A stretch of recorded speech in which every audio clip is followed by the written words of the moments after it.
Marcus speaks. What is up? Hold up.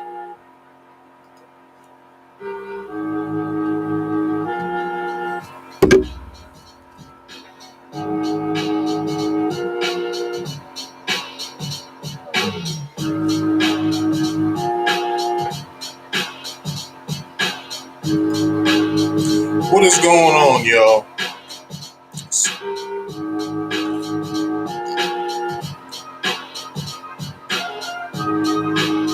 What's the deal? How's everybody doing tonight? Man, I just wanted to say welcome. How y'all doing today?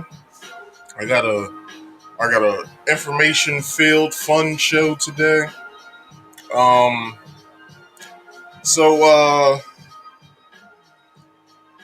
first things first. How's it going? I'm Marcus, and this is Marcus Speaks. All right. This is Marcus Speaks Live, the podcast that gives you all the information you need to know, okay, about topics that has happened through the week or some stuff that's coming up. I just like to be a well-rounded podcast that lets you know anything. I do not have a co-host yet, but until I do, you have me until then. I just want to again, thank you guys for coming in if you're watching live, or if you catch the replay after the fact. I thank you for that as well. And if you didn't see any of the prompts that came up,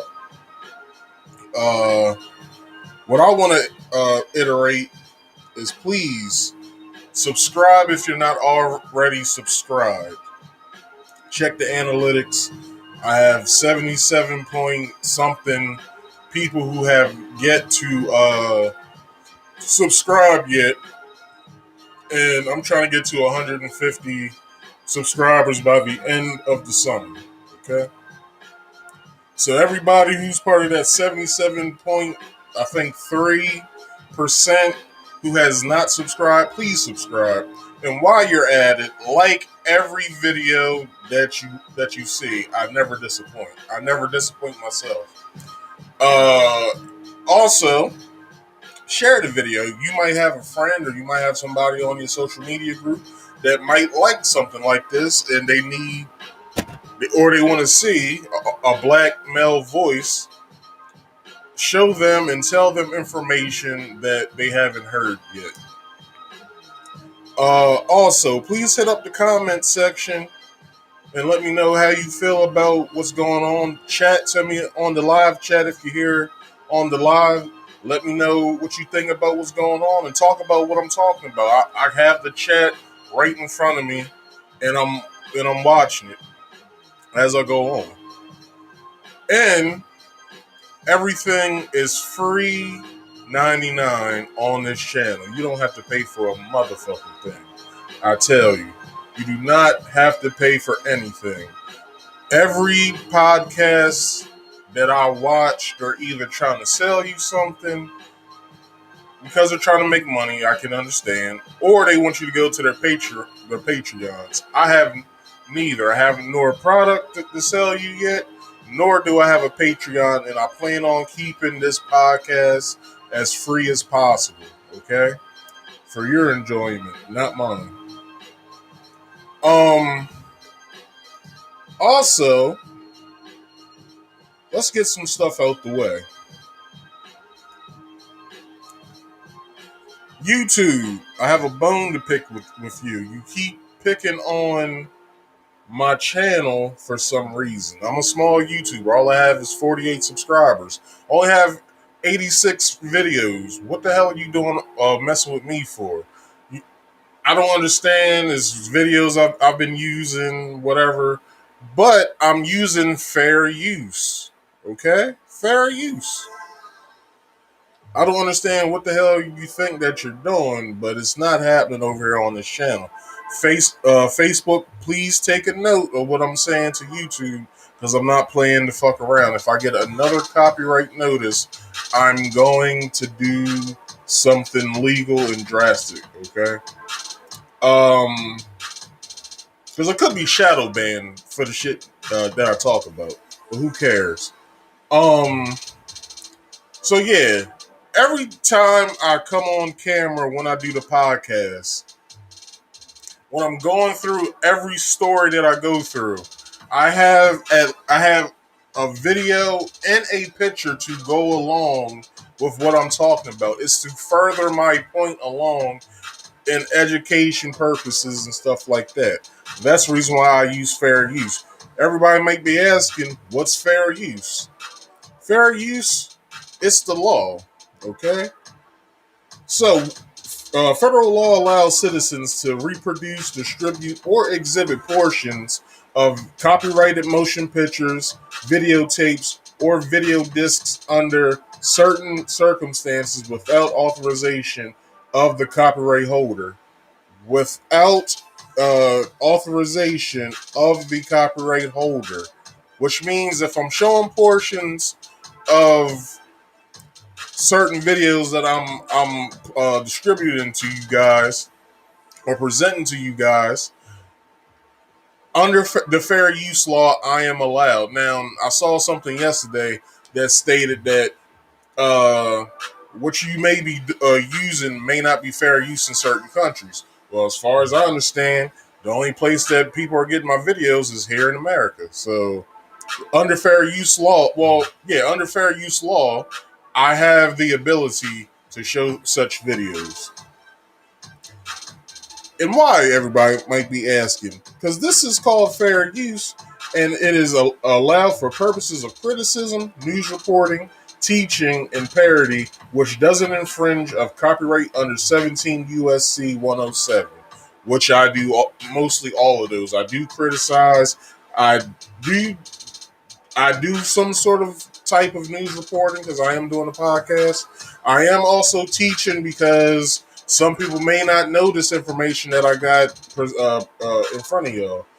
And I really don't do parodies, so. But as far as comedy goes, I might slip in a joke or two. So, everybody might be asking me, Marcus, what are you covering today and why are you covering such topics? So today's topic, I am going to be talking. Well, uh, today's show is about uh, comedian and Oscar-winning actress Monique. Monique uh, has something to say about women wearing bonnets and stuff in public, and she didn't feel as though that it was presentable enough to be outside in. Um, I'm also going over this thing that has this this this this theory that's been in, or this subject that's been in the news. I think it only was in the news probably for like maybe a week and a half, maybe. It's called critical race theory. And what it details, I will tell you within the show. But our first topic, I am talking about everybody's favorite uh, uh, activist, Patrisse Cullors. Now, everybody might be asking me, Marcus, what are you covering Patrisse for? She didn't do anything wrong. Okay, well, I understand. I understand that you may think she didn't do anything wrong. I don't know if she did anything wrong or not. I'm just here speculating, just like everyone else. Okay?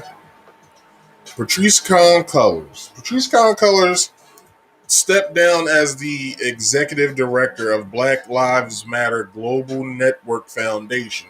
Now, I didn't even know it was called all of that until I started researching this whole ordeal. So, which to me, when I had covered the George Floyd case, it was a gentleman that it was Jordan 52 in his deliberation when they were cross examining him for jury service. He said that he doesn't know um, Black Lives Matter as an organization. He knows them as I think he said like a chant or something like that. So we're going to get into all of this. So Patrisse resigned as the executive director of Black Lives Matter. Just I think this past week. No. It was last Friday was her last day at Black Lives Matter Global Network Foundation. She co-founded such group with two other queer women, which is shown in this picture. I think one of them's name is Alicia Garza, and then the other one slips my mind right now. I have no idea what her name is. But these were the three women that all co-founded Black Lives Matter off of a hashtag that somebody wrote during the Michael Brown ordeal that happened in St. Louis. So I think Patrisse saw such post. She liked the ending part, so she started chanting Black Lives Matter, which was the inception of the group. Um, so yeah, they started that group back in 2013, but when that happened, I can take this down. So so along with that, uh, when they started the group, I guess they felt, well, we need some type of legal backing. We need to be protected while we're out here protesting. So, if uh, property gets broke or something happens while we're out here on our watch, we can be legally exempt from such matters or whatever. So Patrisse filed a an LLC, a low liability company, registry. That's basically so no one goes after you personally; they go after your business. So with all businesses have some money set aside for legal issues. So do I guess like actors and stuff like that because they are their business, they are their brand. So they have an LLC, I guess as well. Some could be corporations, such as probably like Will Smith or so. He's probably a corporation by this time. Um. So also, she filed for a PAC. A PAC is a political action committee. So basically, these people go out and they try to I guess they find people who write legislation that goes to the House of Representatives, then to the Senate members to vote upon to see if they can put certain bills into law. So, for example, the LGBTQRSPECT, it's two main letters. Y'all need to come up with a name for that shit and quit using letters. Um, so basically, the LGBT, they basically came together, got a pact, and I think it was the Rainbow Coalition. They they filed for a pact. They gathered money. I guess found someone or a company that writes such legal doctrine, and then handed it into the House of Representatives, and that's how same-sex marriages came about, and so on and so forth. Or what happens with them. Um, So she also filed a 501c3, which is a nonprofit organization because Black Lives Matter is a non-for-profit. But I'm gonna get into that a little later on today. Come on, turn it. All right. So she also filed for a 501c4, which is, and I lost my spot. Hold on. Okay, is a social welfare group to engage in more advocacy and lobbying. So everything that they have helps one another. One hand washes the other. For everything that they have put in place in their their uh their global network foundation, which Black Lives Matter has various subcommittees and groups in different cities around the world. So, um, as you remembered, I covered a young lady that was shot in her head in England. Her her name is what is her name? It's something Johnson. She I, I don't think that her group is along with BLM, but I'm pretty sure it's a subcommittee of Black Lives Matter. So yeah, basically everything that they have, it helps one another. So one group can, or one committee can, do legal stuff, so on and so forth. She stepped back from the foundation back in 2019, and she came back in 2020. And after she came back in 2020 after the George Floyd insurrection, when everybody and anybody was outside protesting what had happened. This shit happened across the world, and as we all saw, how it just it just went across the world. It was over 180 some odd, if not 280 some odd countries that were involved in the protests. Um, so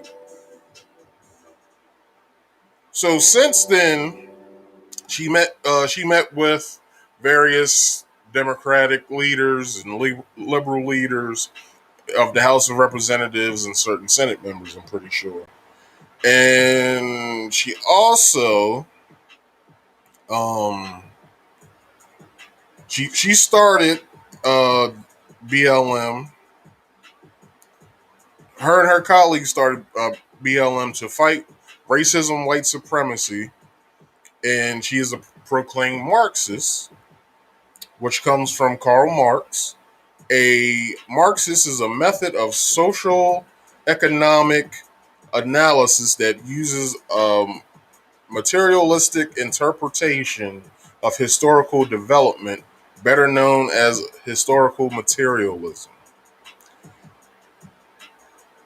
I guess basically she I'm guessing she wants to be like Robin Hood, steal from the rich, give to the poor, basically. So let's get into why I have her as a topic today.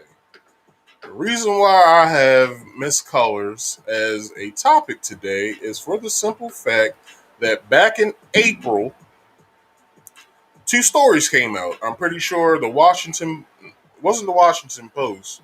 I think it was the New York Post, and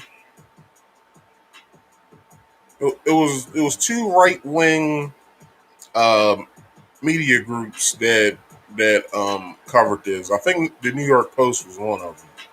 I'm blanking on the second one. I want to say the Washington Post, but I'm not sure. But two stories came out about that in these stories that spoke on fraud that was committed and money being stolen from the BLM donation money that they had got because in the course of last year, BLM acquired $90 million to the foundation alone. So, like, uh, Michael Brown's father, I think, along with Tamir Rice's mother, asked when they were going to get their cut of the money for the simple fact that they wanted to know, the organization's getting all this money. Tamir Rice's mom said, "I'm basically a career activist. I'd like to get a cut of that money so I can start some programs and stuff for what happened to my son, whatever. When you guys were out here, you promised some stuff. I just like to know where what percentage of the money I'm gonna get." And Mike Brown's father has a group in not St. Louis, what's the place in Ferguson. Uh, he asked for $20 million so he can start some stuff going on in Ferguson. But there was no answer to the call, so we'll just have to see what comes out of that. But Patrisse, the article stated that she bought and paid for four homes, which included one that was in the Bahamas, that amassed up to $3.2 million. Which I think the one house that she has that's in damn it, what the hell is that community called in California? It's a neighborhood. It's one of those neighborhoods in Los Angeles. Is one of them. So she stated after the stories came out that all of the donation money goes to all the right places that they have to go to. So people want to know, Patrisse, what are those places? We'll like to know where these places are, just so we can have a clear indication that no funny business is happening with the money. That's all. That's all these people want to know. So, she said in an interview with Mark Lamont Hill that her salary comes from her education, her being an educator. She's a college professor. Uh, I'm not sure what college he works at, but I'm thinking it's one of the big ones that's in LA.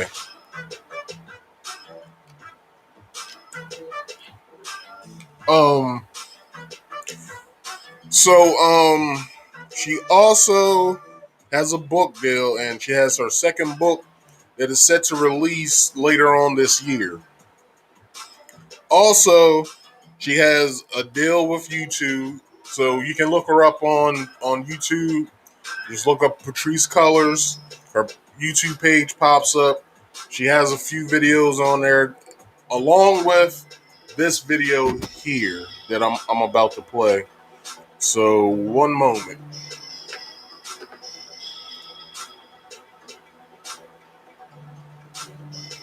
I forgot to cue all this stuff up. I knew I was missing something. But and she also has a deal with Warner Brothers. Uh, Warner Brothers, I guess, wanted to meet with her to, I guess, give her a position there to be a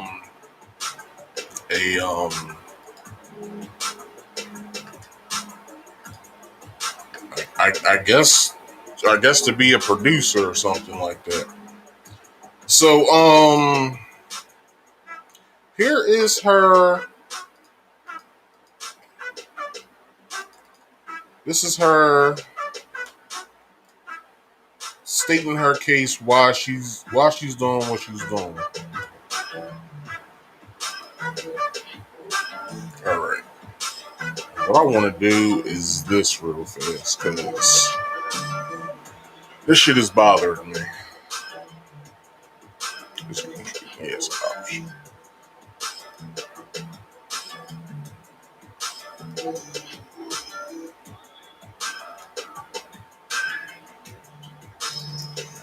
All right, gang. Enjoy.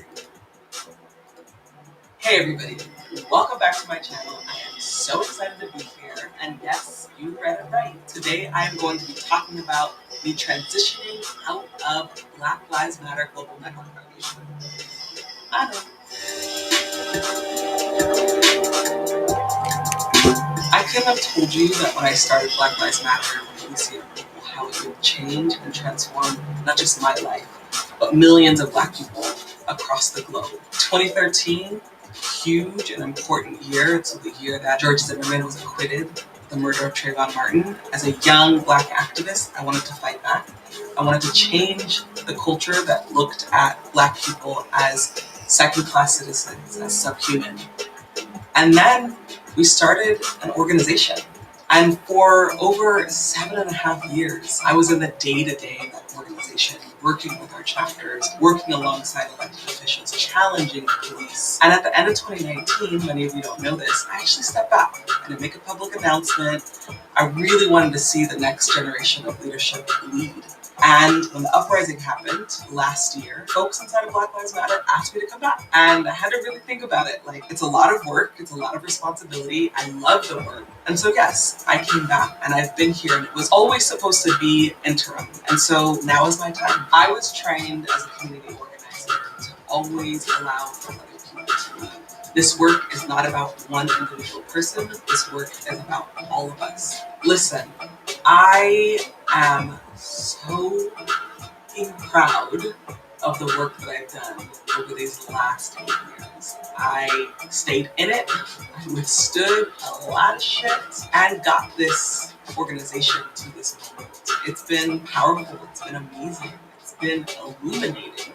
I've learned stuff about our country, government, how to start a nonprofit, build a team, manage a team, create an institution that is challenging white supremacy. I filed an LLC, 501c3, started a PAC, 501c4, and overwhelming support and being able to cut through the bullshit. We have options. I just first sped it up just so you guys can Black liberation hear why in this country has been given the necessary resources so that we can actually challenge white supremacy. It makes me feel hopeful about what's possible, hopeful about being able to change the very systems that have harmed us for so long. I feel excited. I feel excited for our movement, and I feel excited for me and my next journey. I'm excited about the work that I'm doing with my students in my Master's in Fine Arts program. I'm excited about creating content, showing up here on this channel. I'm excited about the work that I'm doing at the Crenshaw Dairy Mart and creating art that's from an app. Okay, none of the rest of that stuff is important. But she said that she's resigning. She further goes into how her future basically looks like this. She wants to, spend more time with her son. She also wants to start a new sort of like life or whatever, like new ventures into other things and stuff like that. And she just wants to still be a part of BLM, but not do the day to day stuff that entails with the whole BLM executive director or whatever.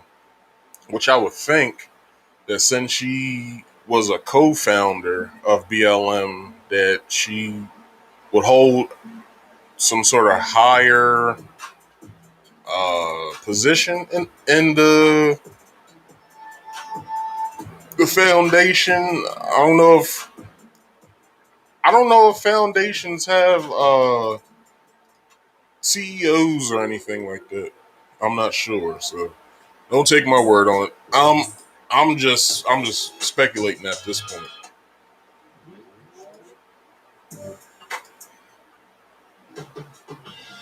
Give me some good music, man. All right, there we go. What else do I got? So she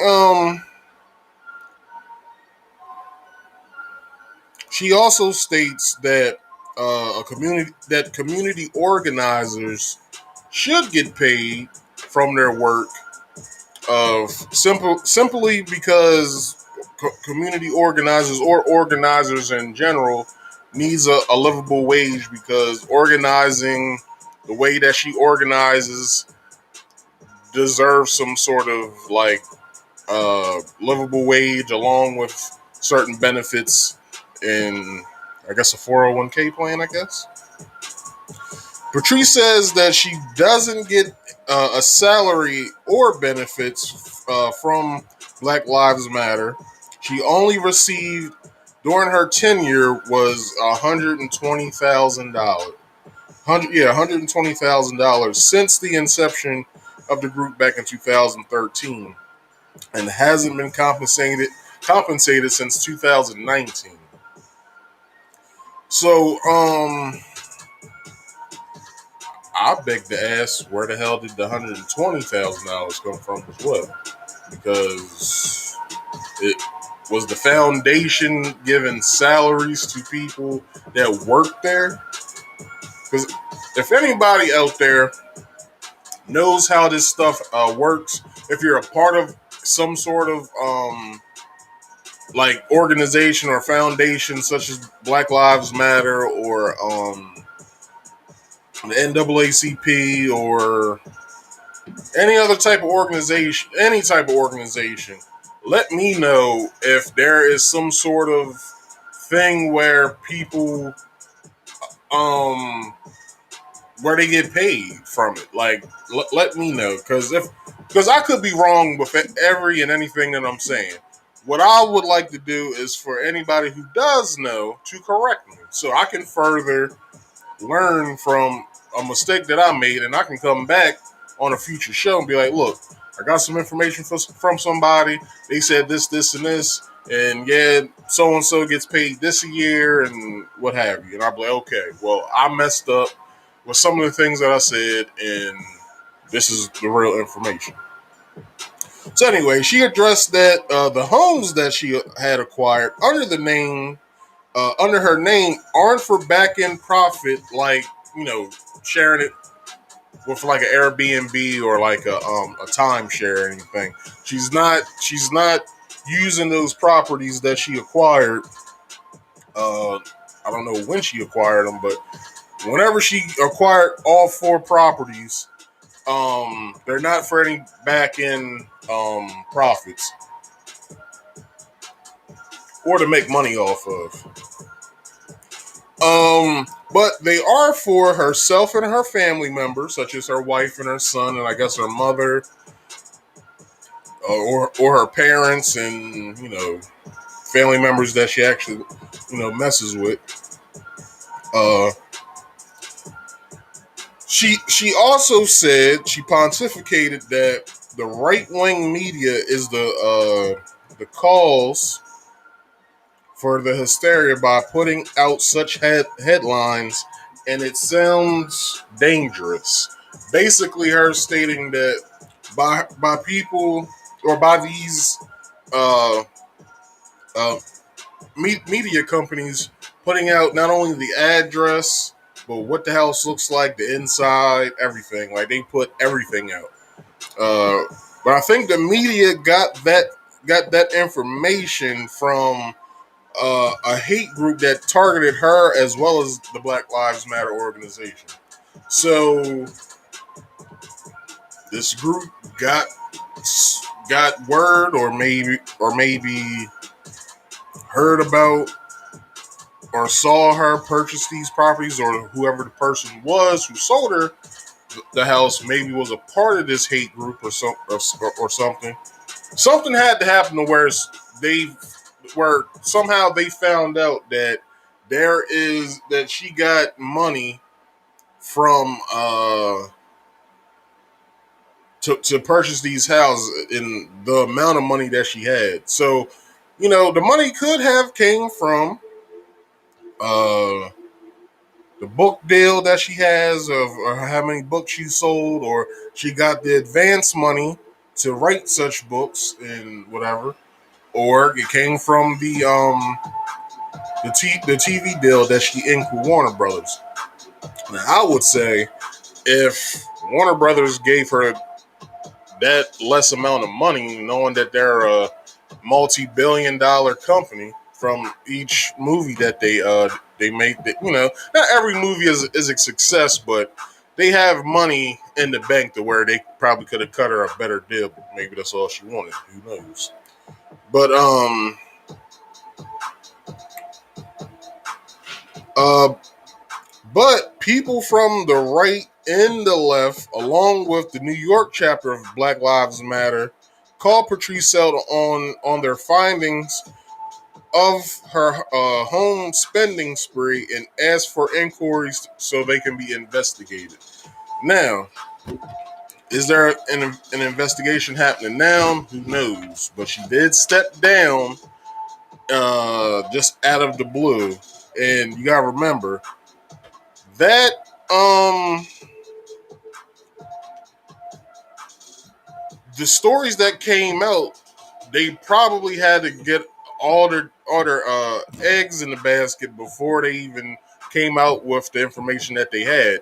So who knows how long she could have had said properties. Not saying that that's a bad thing, but everybody needs some place to live. So this next video I'm about to play is should I play that now? Um Let me think. Yeah, I'll play it now. So this next video comes from her interview with Mark Lamont Hill. So her and Mark Lamont Hill had an interview, and he asked her, you know, what all the hoopla was about. Like why was her organization and herself being targeted? Um, by letting, I guess, by the public knowing that she had acquired homes. But in hindsight, if she has some sort of a business like an LLC, she could have just bought those homes under the LLC, and none of this shit would have been happening. We wouldn't even known about none of this. So I don't know, but here's Black News. Black News. I don't know what the C stands for. Anyway, this is her interview with Mark Lamont Hill. Black Lives Matter. That's been the loudest protest chant in the last few years after the deaths of numerous black men and women: George Floyd, Breonna Taylor, Ahmaud Arbery, and now Dante Wright. Their deaths sparked protests all around the country, indeed around the world. The Black Lives Matter movement has inspired people to speak up for a race that has been disproportionately victimized, otherwise harmed by the police. But now, one of the people instrumental in the Black Lives Matter movement is also the subject of a major controversy. Joining me right now for Black News Tonight exclusive, Patrisse Cullors, the artist, the activist, the abolitionist, and of course the co-founder of Black Lives Matter. Patrisse, welcome. Before we get into the discussion, I do want to get your thought on the recent death of Dante Wright. I want to continue to center, obviously, the lives and the losses we've had. What do you make of what's happening? All right, let's get into the juicy shit. Prominent in the national media around you, and particularly around issues of spending. Yeah, here we go. Absolutely. So I want to pivot to the reason why you're here. In the last few weeks, there have been stories that have become very prominent in the national media around you, and particularly around issues of spending, issues of income. Specifically, there were two stories that came out that talked about you purchasing homes. You reportedly purchased 4 homes, and we're looking even at another home. I believe in the Bahamas, there were conversations about how you spend money. And the stories also had a lot of innuendo about the relationship between your money and your spending, and questions around BLM global movements finances. So the first thing I want to do is talk about what's true that has been said and what has been untrue. I want to start, thank you, Mark. I want to just start by saying something that's really important for people to hear. And that's, I have never taken a salary from the Black Lives Matter Global Network Foundation. And that's important because what the right-wing media is trying to say is the donations that people gave to Black Lives Matter went towards my spending. And that... Okay, look, you don't know this, right? You get these talking heads like Mark Lamont Hill on these news shows, and they ask certain questions, which I'm pretty sure beforehand they go over what do they want to go over, what not to talk about, and what's feasible for them to even have the interview. Now, you gotta remember, this is, I think the Black News Network has been around for a while. Let's see what the real name is. Black News, it's just BNC News. So anyway, they've been around for quite a while. So I'm pretty sure they know the ins and outs on how to do these interviews. Along with when I did my interview with the young lady Christine and her business, I did call her the day before. Just so we can go over a few things, see what's feasible to talk about, stuff like that. So I understand what they have to do, but at the same time, like, where is it? Like other than her being a professor, having a book deal, YouTube deal, Warner Brothers development deal, where is it where she amassed such money? Because I can see probably the book deal and the Warner Brothers deal. I'm pretty sure that holds the most money. But I'm pretty sure her being a college professor doesn't pay that much. In whatever endeavor she has going on, I'm pretty sure those other endeavors do not pay that much, other than the book and the Warner Brothers TV deal. Now, what type of content is she going to be coming out with along, with the Warner Brothers stamp on her? We have no idea. None of that was even talked about. So let's get back into the video. It's categorically untrue and incredibly dangerous. So you haven't taken a salary. So your income that you use to make whatever purchases you made have come from outside income. You mentioned on your IG, and other people have talked about speeches, studio deals, book deals for your book, when they call you a terrorist. Your income does not come from working directly with BLM. That's correct. Yeah, I'm a college professor, first of all. I also am a TV producer, and I have had 2 book deals. My first book that came out was a New York Times bestseller.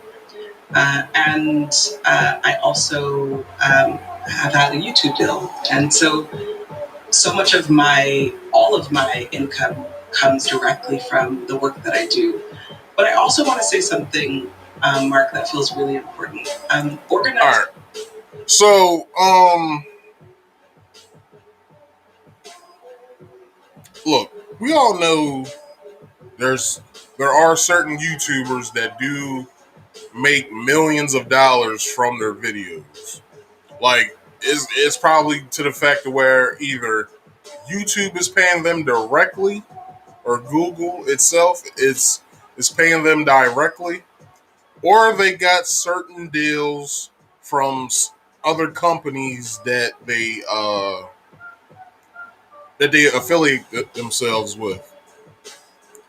Now, I'm a small YouTuber, as you guys can see. I really don't have much going on with my channel other than me posting videos every week.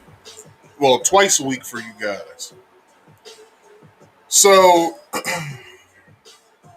I can say that I was approached, but I don't know if this company is an actual company. It could have been some sort of scammer trying to take information. I don't know. But I never went with them for the simple fact that I don't really know their product. I know that their product isn't sold in stores anywhere that I can find. And they do have online stuff, but the products was way overpriced. Like from the stuff that I was buying, it was like a fitness.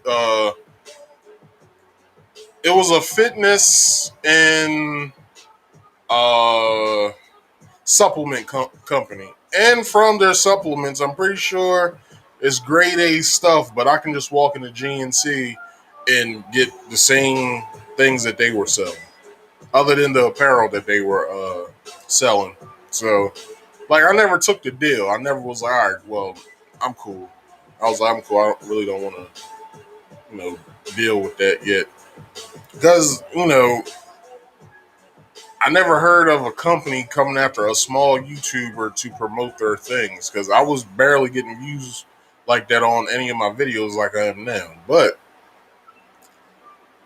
uh, as far as we know, we're only taking stuff from face value from what she's speaking of. So everything that she's saying could be the truth, and everybody else could be just speculating about her, what's her involvement with BLM and where the money came from. Did she take it from the donations? Was there a cut made? Is she getting money from somewhere else that's amassing her that amount of money, like her speaking engagements, YouTube, Warner Brothers, what have you? We don't know. We're just speculating. We're on the outside looking in, trying to figure out what the hell's going on.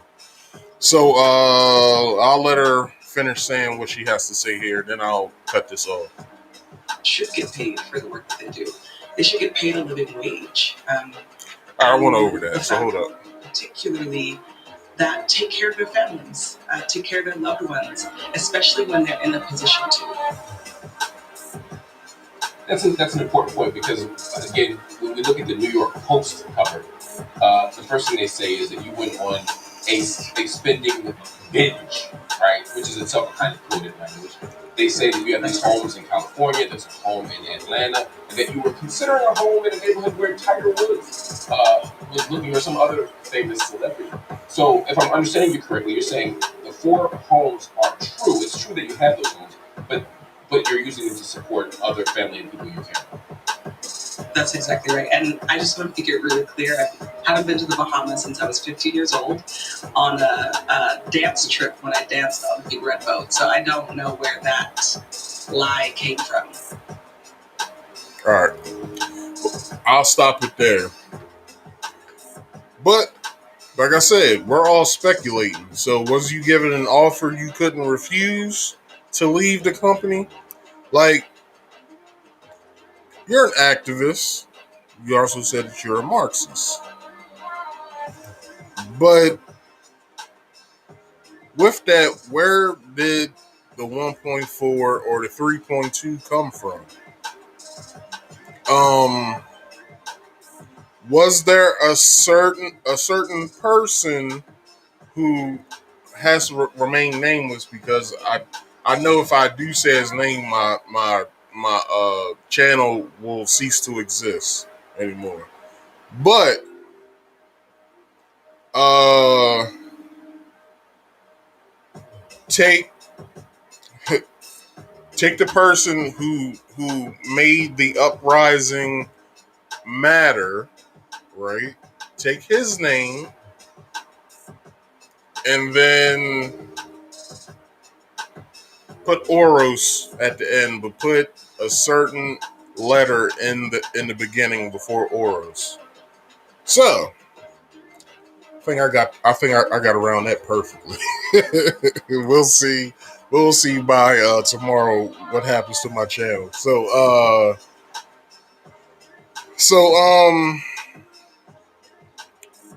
where am I at? Okay. So some will ask, why hasn't BLM went after black deaths from the hands of other black people?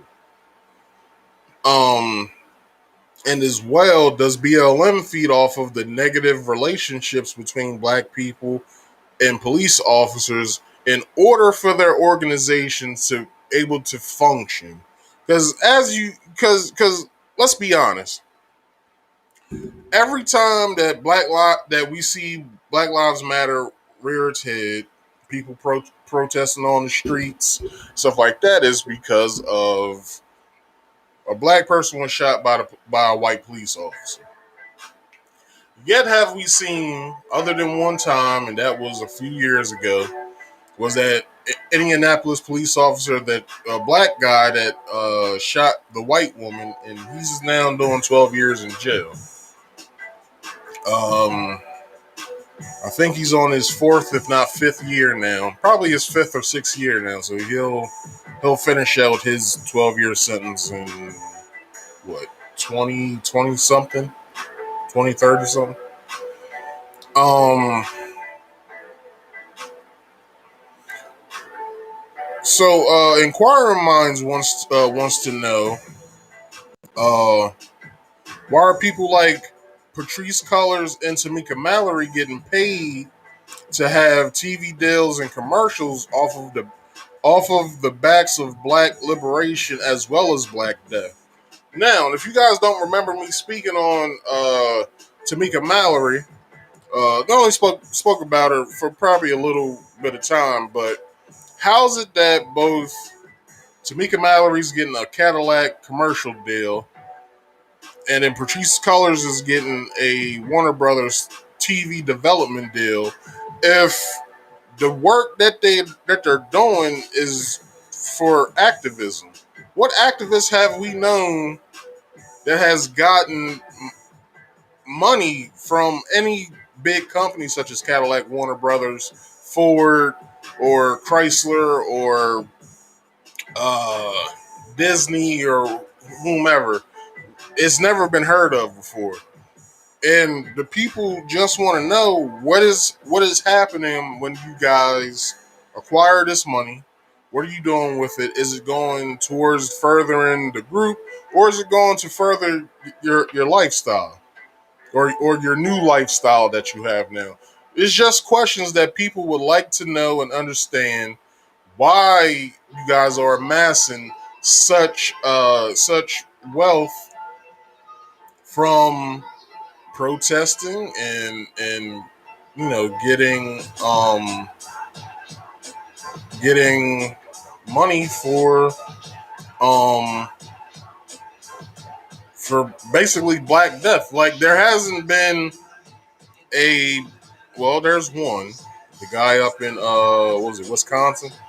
There was only one black life that wasn't lost by the hands of white police officers, and I don't even think nothing really happened much with that. It was just it was like a two or 3 day story, and then it was done. Like it was done. Um, and how as well is this stuff profitable but not more political?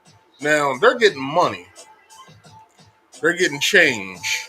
Okay, they getting that bag, as certain people say. From you getting this, acquiring this money, how is it that you gaining money, but you're not using that money? Because I spoke on the PAC, the Political Action Committee, right?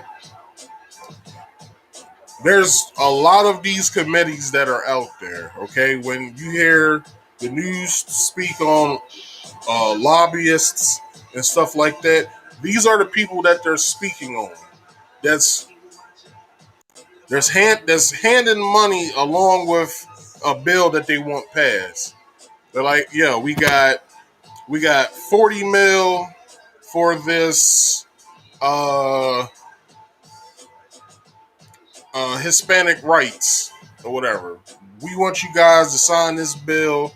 We want you guys, put this into law that where okay, perfect example, the Asian hate bill that's out now, where if you even think about calling an Asian individual any sort of derogatory name, it is now a federal crime. So somebody, I'm pretty sure the Asian group maybe did this, maybe not, but they probably had a bill made. They had some money, probably like 100 mil, 200 mil. Like, yo, here's 200 mil. Here's this bill. Read it. I want you guys to sign it. So why isn't it more political when you guys get the money to how other groups handle certain things? Because you gotta remember, the Stop Asian Hate thing came out of the blue. Like, I still don't believe that shit's true. And it's a certain Asian comedian that I follow on a podcast. His name's Andre Kim.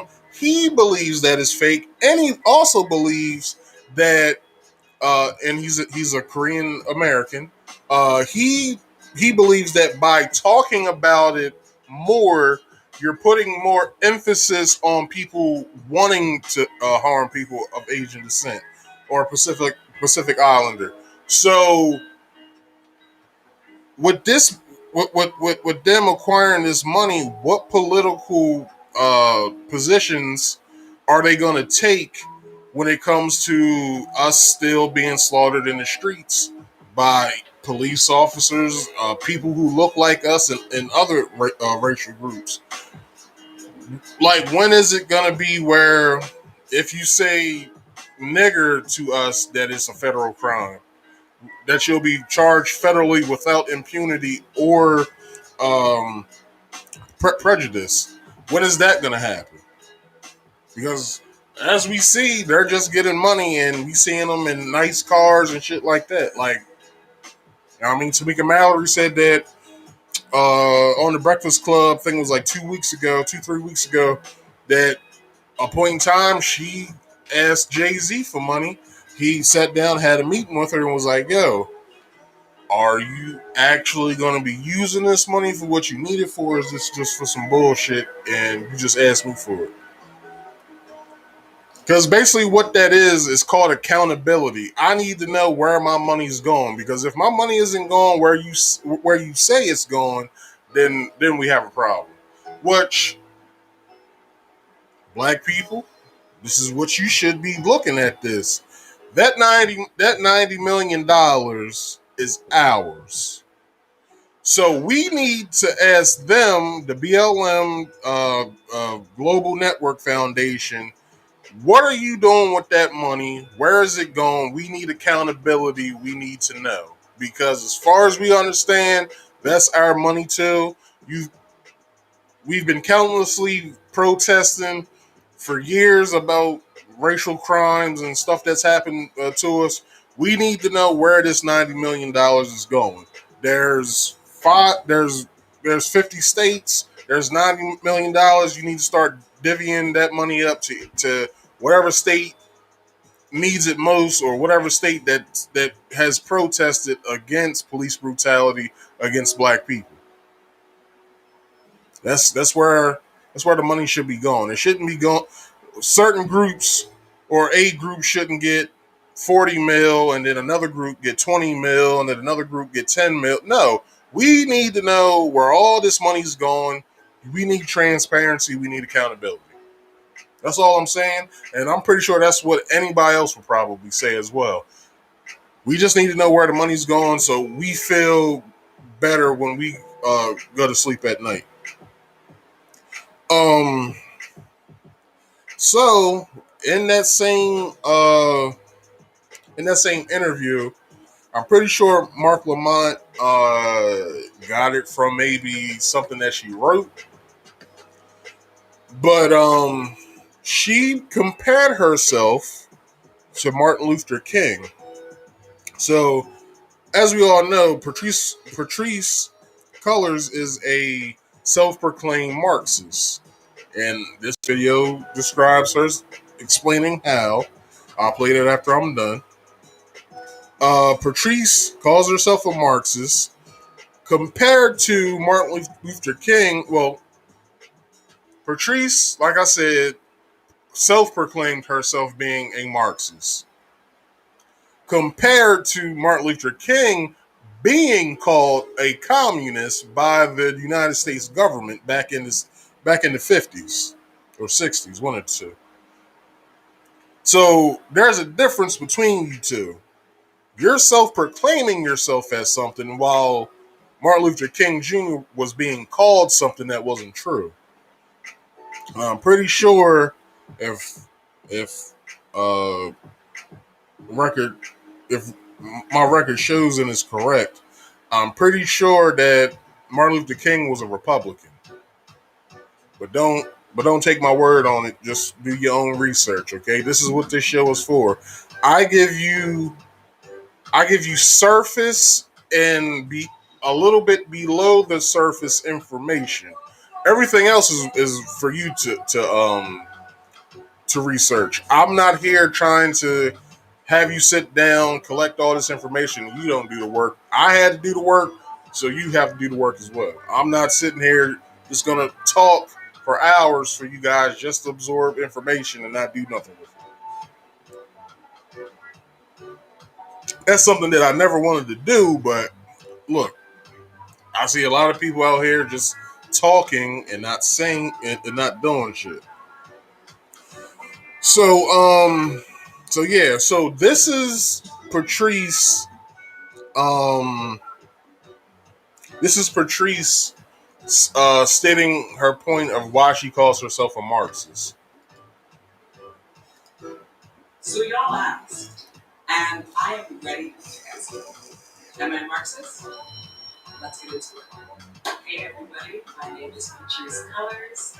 I am the co-founder of Black Lives Matter, also the executive director of the Black Lives Matter Global Network, and welcome to my YouTube channel. We're going to talk about something that I have been accused of over the last several months. It's been intense at times, it's been hopeful. So wait a minute. You can't be accused of something if you proclaimed yourself as that. If I am correct.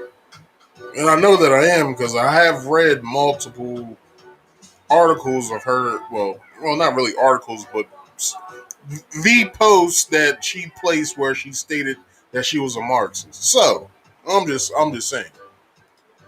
Various at times, but I feel like I need to set the record straight. Am I Marxist?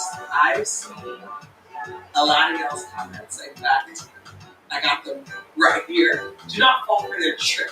They're pushing a communist agenda. So despicable how Marxists have infiltrated the civil rights movement and turned it into a monster. She's trying to burn the whole system down. Admitted trained Marxists and Black Lives Matter co-founder Patrisse Cullors sent strongly worded letter to Joe Biden and Kamala Harris, demanding they bow to their Black liberation and domestic terrorism. We warned you this was coming, and then it's here. Patrisse Cullors is a Marxist. Right. Okay. So she is a Marxist. Just to let you guys know. Both the communist term, the socialist term, and the Marxist term all comes from the same person, Karl Marx. He he deemed the term. I think, to be honest, socialism, Marxism, and communism is all interchangeable. They're all interchangeable. They all basically mean the same thing. So, you know, there's certain people that have in certain countries who have been professed as communists, socialists, and Marx. Well, I don't think many people have been claimed as Marxists. I think the only person that's ever been claimed as a Marxist is what was the Cuban president's name? Jesus, damn, the Cuban president. Y'all know him. So anyway, I'll let her go on with what she's saying. I mean, let's just talk about it. Am I a Marxist? I'm a lot of things. I do believe in Marxism. It's a philosophy that I learned really early on in my organizing career. We were taught to learn about the systems that were criticizing capitalism. We were taught to understand why there were philosophies that were criticizing capitalism. I'm working on making sure that people don't suffer. I'm working to make sure people don't go hungry. And these comments that I've received have been incredibly hurtful. It means that so many people who have listened to people like me inside Black Lives Matter and across other social justice organizations Sorry. aren't really taking our work very seriously. But I do believe that we can get to a place where there's a socioeconomic system that doesn't oppress some groups of people and only uplifts a few. We can't allow for fear to dictate how we understand what's possible.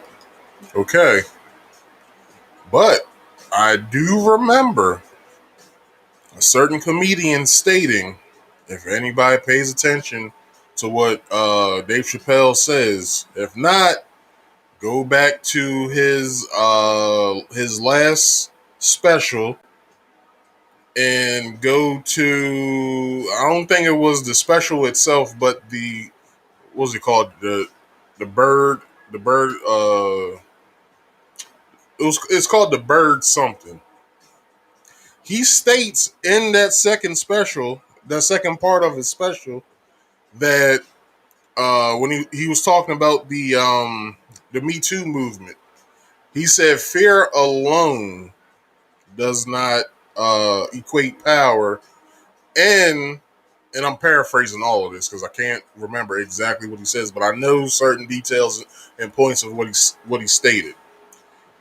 So further, he states that uh, when no one is fearful anymore of the such movement, that the movement itself would cease to exist.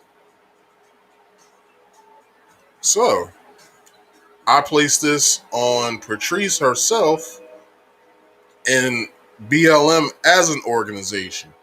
What is the organization going to do, along with Patrisse Cullors and her other two colleagues who started the organization, or the group really at that time, but it's the organization now? What are you guys going to do once the prevailing powers over this country is no longer fearful of when a black man or a black woman gets shot?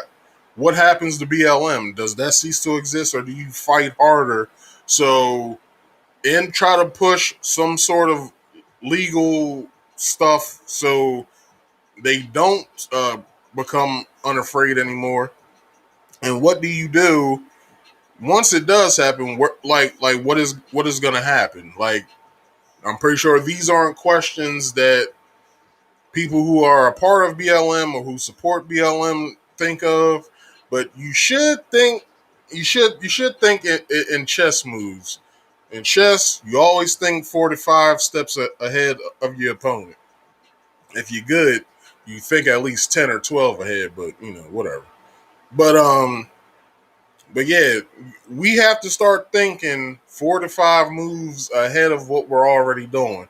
Or what we do is once we have a plan, we create more plans out of that plan. So then we're never ever like, if that plan fails, what offshoot plans that you had from it, how does that tie into getting that part of that plan back in order? But I'll allow her to continue.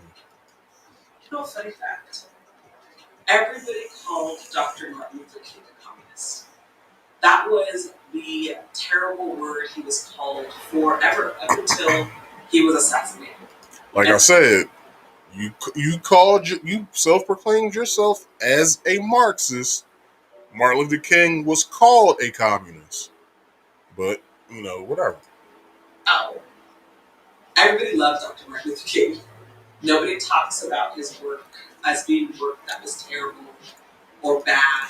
No, what nobody talks about is the Martin. Everybody talks about the Martin Luther King before he met the most honorable Elijah Muhammad. That's what people don't talk about.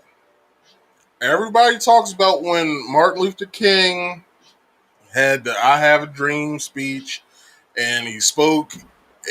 He marched on Selma, and they always talk about that, but they never talk about after he met with the most honorable Elijah Muhammad. This is right after Malcolm X was killed. You gotta remember, it was Malcolm first, then Martin. I think Malcolm died in '65, and then if not '64, and then Martin Luther King died in '68. The only reason why I know the reason why I know he died in '68 because this story always sticks with me. My mom told me, because my mom was born in '58, so she was 10 in '68. She said the day that he died, everybody that she went to school with, well, all the black people, I guess. I think at the time she was going to an all black school. Uh, everybody went home. Everybody went home, and they was with their families, and they rallied around each other and stuff like that. Because it was a terrible day. Like, it was a really terrible day. And yeah. Um but yeah, nobody talks about that meeting after he met with Elijah Muhammad. Like, such things he spoke on when he said this: "I believe I led my people into a burning house." They never talk about that in no history book, no nothing. Martin Luther King became more radicalized after his meeting with Elijah Muhammad, for the simple fact that Elijah wasn't going to lie to him. I don't know what the meeting entailed specifically, but I'm pretty sure the meeting went a little something like this. It's Elijah and it's Martin. Martin probably comes in, greets the most honorable Elijah Muhammad. Elijah Muhammad starts getting into where we come from, uh, probably his background, what Martin should do, how much Malcolm loved Martin, and so on and so forth, which then placed in Martin Luther King's mind, well, maybe I've been going about this probably the wrong way. Now that I understand that both me and Malcolm had the same exact message, but we both saying it 2 different ways, maybe now I should start trying to tell my people, oh, well, look, I didn't really flub up in the beginning, but this is something that I want to say. This is how things are going to start going, so on and so forth. And then the rest is history. All right, I'll let her continue. And so our movement, at the core of it, we believe in the liberation of every single human being. What structure would get us there? Not our current life. We can see that right now because of COVID-19. Who's being impacted the most by COVID-19? The poor. Who's being impacted the most by COVID-19? Black folks, Latinx folks. And so if we lived in a system that cared for everybody, COVID-19 wouldn't be as big of an issue. We could just look at countries overseas who are dealing with it completely differently because they actually value human lives. That's what our movement believes in. Now check this out. I'll bring this back a second or two. I'll bring it back 2 seconds. So, if you guys don't know, with uh, the whole virus ordeal, Fauci's being investigated right now because of emails, and you guys should be looking into this. If any of my friends are watching, get the fuck off ESPN, go onto your phone, look up these emails, because Fauci had a lot of information to say that he did not display to the American people when he was doing these press conferences with Trump and Pence. A little bit along with Biden. So he's being investigated right now from somebody's findings of his internet, not his internet, his emails, and what he had to say to, I guess, another scientist that worked in the Wuhan lab. Now, Marcus, what does that have to do with what she's talking about? Well, she said that other countries value human lives more than what the United States does. Now remember, this country cares more about profit than anything. As you can see, the reason why they sent out the stimulus packages for the simple fact to jumpstart the economy again. Because you gotta remember, since March of last year until March of this year,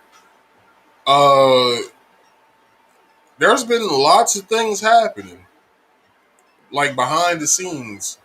And I can tell you, all of this stuff was already predicted years before. I knew about most of this stuff. I should really say all of this stuff, for the simple fact that the the uh, the people that I listen to, they always stated that there was going to be some sort of catastrophe that was going to happen, some sort of bio warfare that was going to happen. There was going to be food shortages. There was going to be gas shortages. As you can see, what's been happening in my video, probably is going to be set in review now by me speaking about this. And they probably might take the video down as well. So I got to remember to rip this video somehow. So yeah, I've known about a lot of this stuff already. So once all this stuff started happening, I was already in place in what I had to do and what was going to happen as far as what I was going to do. As you can see, I planned ahead and had plans to enact themselves in case my main plan didn't work. So, all right, go ahead, Patrisse, finish up. We believe in the valuing of human lives. Yeah, should I make a video about that? I don't know if it's worth us talking about communism. All right, I'll end it there because that really has nothing to do with what I'm talking about right now. So, Candace Owens' ugly ass has something to say about this shit a month ago. Because both her house buying and her resignation all comes together. It's all the same story. It's just a continuation. So Candace's ugly ass had to say this. She made a good point in a way. I don't support Candace Owens, but anytime she talks, I have to listen to what she has to say. And I say this to everybody else: if there's somebody you don't like, or or, or you dislike, I should say, if you dislike somebody, you should you should be you should have the ability to hear what they have to say. I do this with a lot of people. Kevin Samuels, I do not involve myself with anything that he has to talk about. I made a video about that a couple weeks ago. You guys should go and check that out. Um, I talk about not I talk about, but I don't agree with a certain YouTuber that dislikes my favorite comedian. I listen to his shit. His shit's a little entertaining. I don't support him, but as far as like donating to him or anything, but what he has to say is very entertaining. So I sit back and laugh at him, not what he has to say. I'm laughing at him, not with him. But his shit's a little entertaining. I don't really support any of the presidential candidates at all. Like, so, but I still listen to what they have to say in order to get an understanding of what they're saying. So, y'all take a page out of my book. Grow up a little bit. I know, you shouldn't. You might say you shouldn't listen to people that you don't like, but that's an afterthought at the end of the day. You should at least have the ability to listen to somebody that you don't agree with, because then you get to have an opposing side of what you think about what they said, which causes a conversation. So anyway, to get to what Candace had to say. Candace said that Patrisse is fighting racism, white supremacy, and white hate while living in a predominantly white neighborhood, or some of her houses are in predominantly white neighborhoods. Because I think she said in the same, I think in the same video I just had up, she she put up where her residence is, and she said that her residence is multicultural. So which is a good thing. You know what I'm saying? If she's living in a multicultural neighborhood, because then I guess her son gets to understand other races. Which, you know what I'm saying, if you grow up not having a thought about um what race your friends were, like, you'll get that understanding as well. Which, when I was growing up, I've had all black friends. I probably only had maybe two or three Puerto Rican friends, and I had maybe a white friend back in elementary school. But for the most part, all of my friends have been either black or mixed race or Puerto Rican. So I'm saying this. It was an awesome upbringing because I got to learn. Uh, the Puerto Rican culture and what they was all about. But some of the houses that are in what the white neighborhoods. I'm getting back to what I'm saying.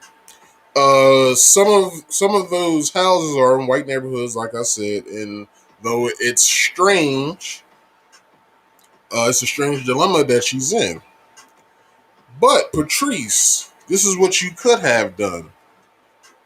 You could have bought four houses in the neighborhood of or the community or the town of Baldwin Hills. Because from what I understand, the Baldwin Hills town or community or whatever the hell it is over there in Los Angeles, it's a predominantly black neighborhood, and it has a lot of successful black people that live in those neighborhoods in Baldwin Hills. It's a lot of rich black folk that live in Baldwin Hills in California. So I don't know why she didn't try to think of picking houses there if there was any available, but whatever. But yeah, we need more answers, Patrisse, if you're willing to give them. And you should try to hop on your YouTube, your Twitter, your Instagram, Facebook, whatever that you have, and try to tell uh, everybody what the future plans are for Black Lives Matter and where that money's going. Because these stories are ridiculous for even for them to come out the way that they are, and for you to be defending yourself the way that you are. Because be honest, this this story itself should have been a cakewalk with you. You should have just been walking us through what the hell's been happening. Oh yeah, well, I bought these houses because I acquired money from here. It's none of our business, but you're you're you're basically a celebrity now. If you look at it, you're a celebrity. So all celebrities get some sort of negative press, and this is your negative press, and it deserves some sort of not excuse, but some sort of explanation in a way. And me myself personally, I don't feel like you actually gave a good excuse to us. So moving on. This is so critical race theory. It's been in the news. Um, it's been in the news for quite some time. And what critical race theory is orientating its origin was in the mid 70s in the writings of several American legal scholars. Then in the 80s, CRT was reworked to be separated. CRT to create CLS, which is Critical Legal Studies, which it's a focus on race, which is basically like how does the laws of America, um, how does the laws in America don't work for African Americans in this country? So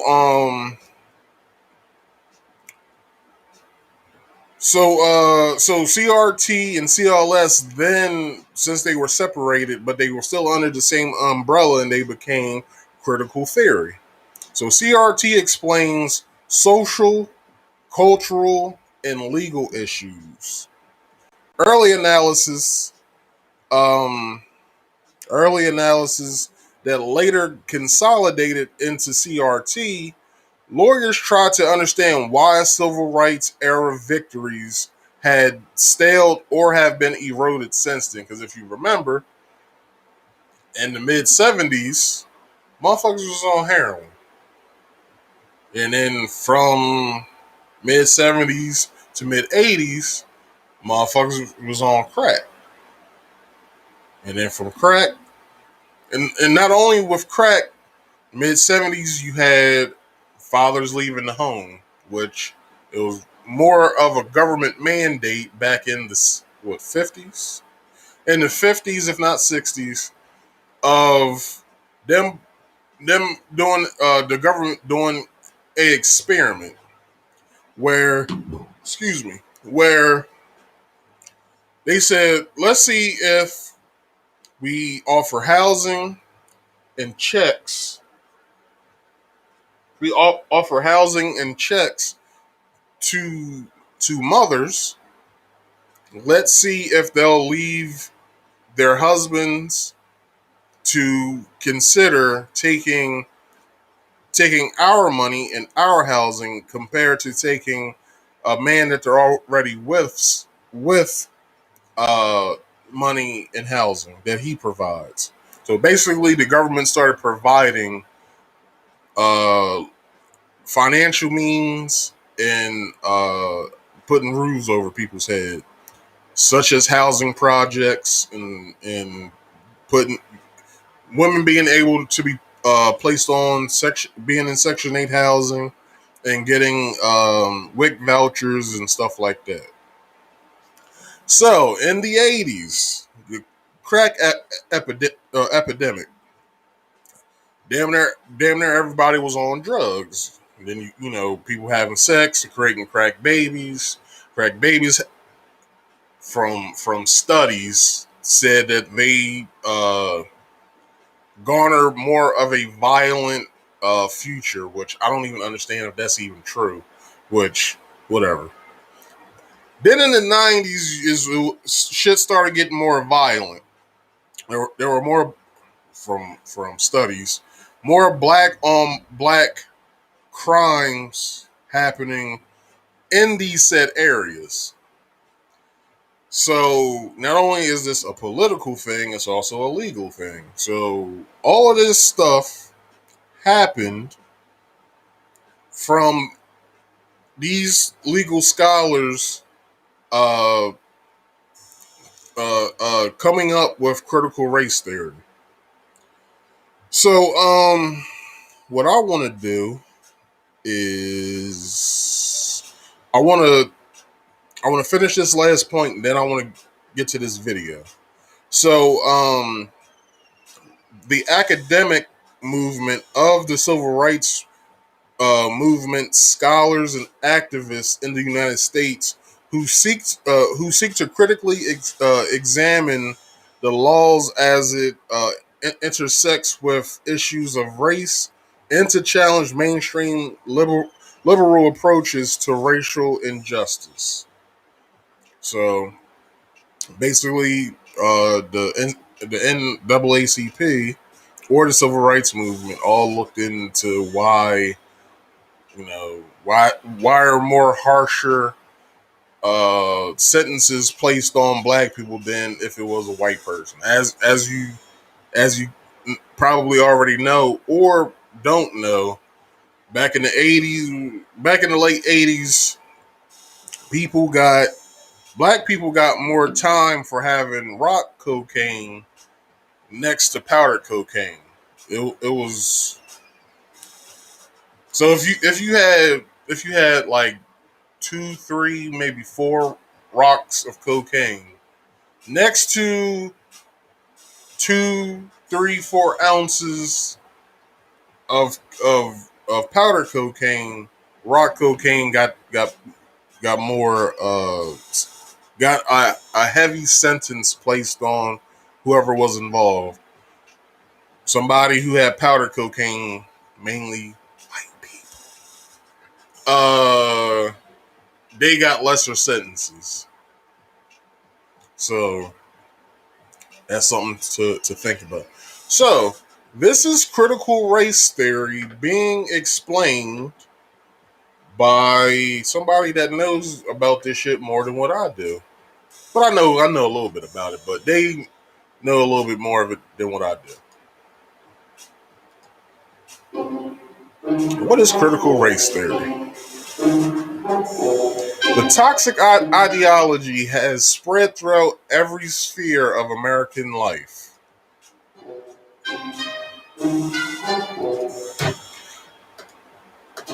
Critical race theory creates categories of the oppressors and the oppressed,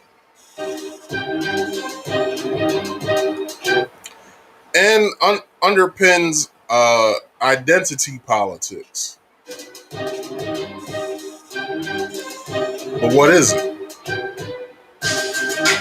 It seeks to solve concerns about racial inequalities. But instead of solving problems, it creates new ones.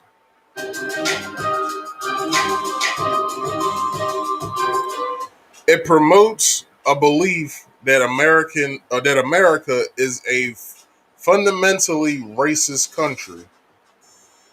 But how is it not? Let's ask that question first. How is it not a fundamentally racist country? Because if you understand, was it this 1602 project, 1609, 1608 project? I think it is called. That's when the first slave placed foot in was it Jacksonville or Jackson, Virginia? I think it's Jackson, Virginia. That's where the first slaves were at, was in Virginia. So, you know, this this country was discovered in 1492. So, what, a hundred and what, 70 some odd years later, putting slaves on this country? Makes sense, doesn't it?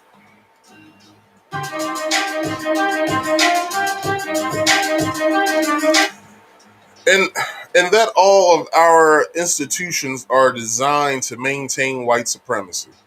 I have something on that later.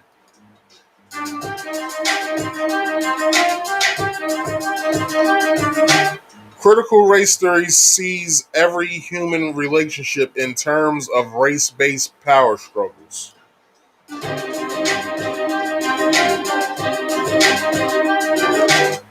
It sees institutions like law, education, and business as the main source of racial problems. I have more on that later as well. The solution critical race theory promotes overthrows them. Critical race theory rejects individual freedom and personal responsibility.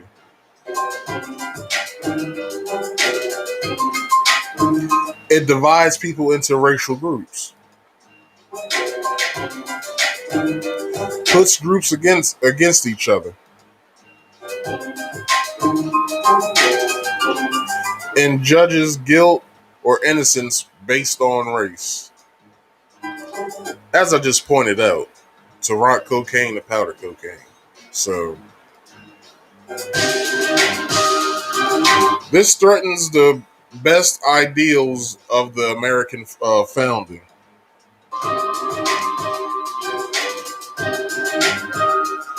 How can we fight back, speak up? Ask your children's teacher what curriculum they're using for civics, English, and history. I don't even think we learn civics anymore.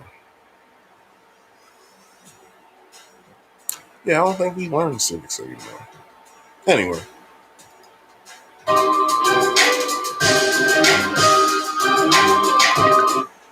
proudly tell the truth about America. Why the hell not?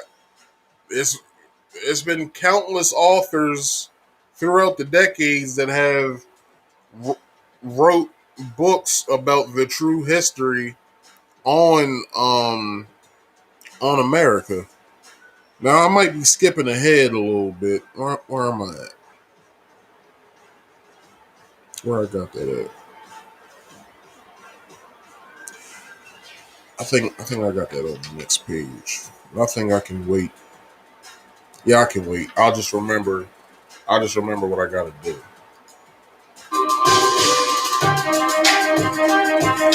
We are the land of the free without unlimited opportunity.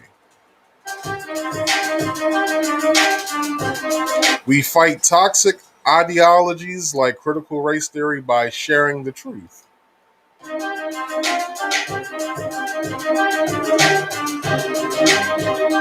And promoting opportunities that allow everyone to pursue the American dream. Which the American dream is a fucking joke at this point.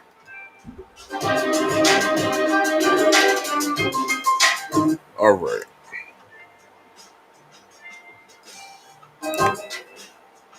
They watching the Heritage. Okay, that's it.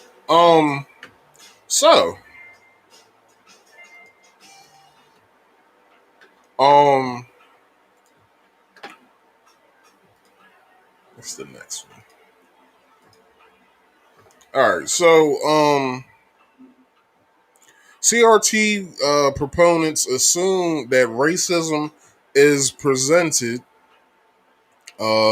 everywhere and always, and they look for it critically until they can find it, and they always find it because of Western imperial European powers in the U.S. and how they set their countries up.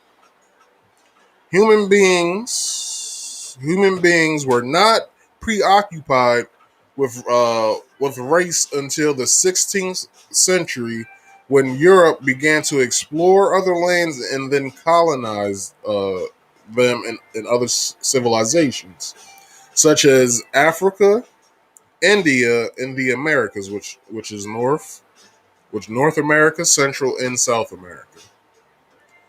Richard Delgado, a leading proponent, says critical race theory questions the very foundation of the liberal order, including the equality theory, legal reasoning, Enlightenment, rationalism, and neutral principles of constitutional law. Critical race theory responds to inequalities such as history, narrative, class, gender, class and gender to further discrimination in this country. CRT is covered in 23 collegiate institutions, but masked under education. So if you want to be like a teacher or a professor, it's masked under that.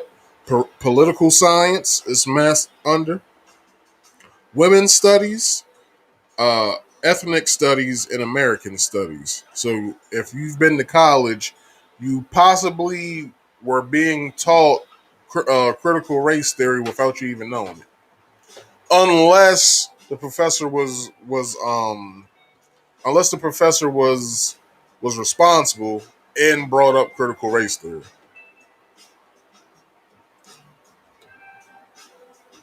Which I think that older white lady that talks about race all the time, I think you can find certain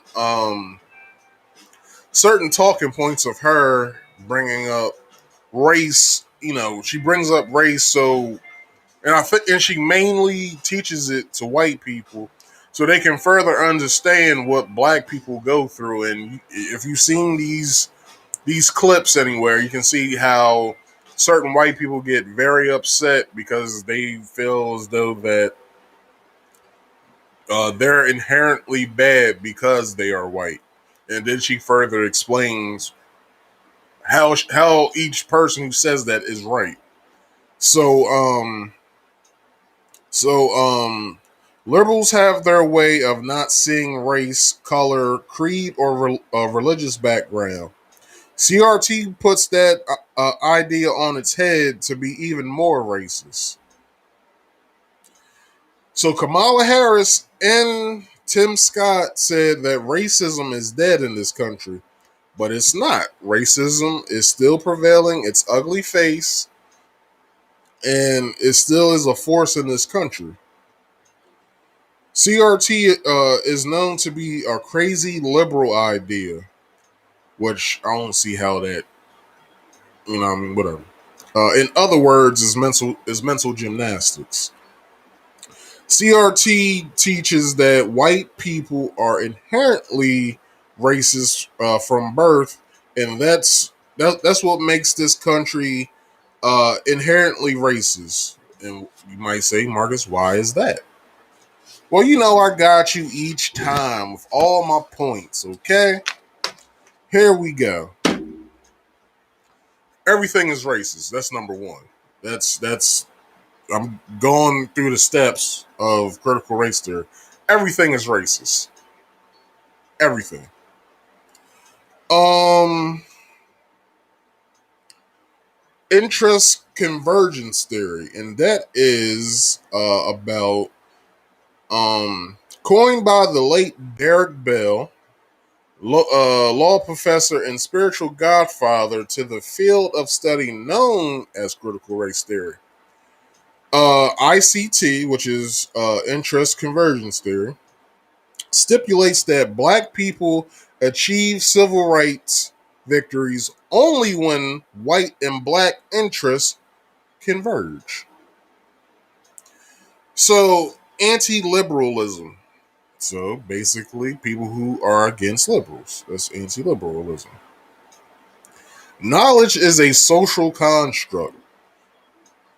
So two was interest convergence theory. 3 was anti-liberalism. 4 is knowledge is a socially uh is socially constructed. There are no absolute truths.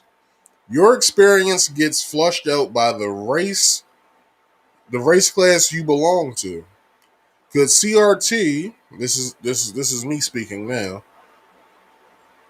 Is CRT or could CRT be a cover up for something else in the pipeline? It's a question that I have for you guys. Is critical race theory being brought up because they're trying to implement something else? If you know anything about this country, that shit usually happens. Okay? It's like a magic trick. You see what's going on over here, but the magician's really doing some shit over here, and then boom. So, where am I at? Okay. Sometimes racism, when black people uh are has racism in their face, and when they fight it, they sometimes they might think of racism like this. If anybody has seen The Wiz, not The Wizard of Oz, but The Wiz, came out in 1978, if not 79, if I believe. Excuse me. The Wiz was basically a reimagining of The Wizard of Oz, but with black faces.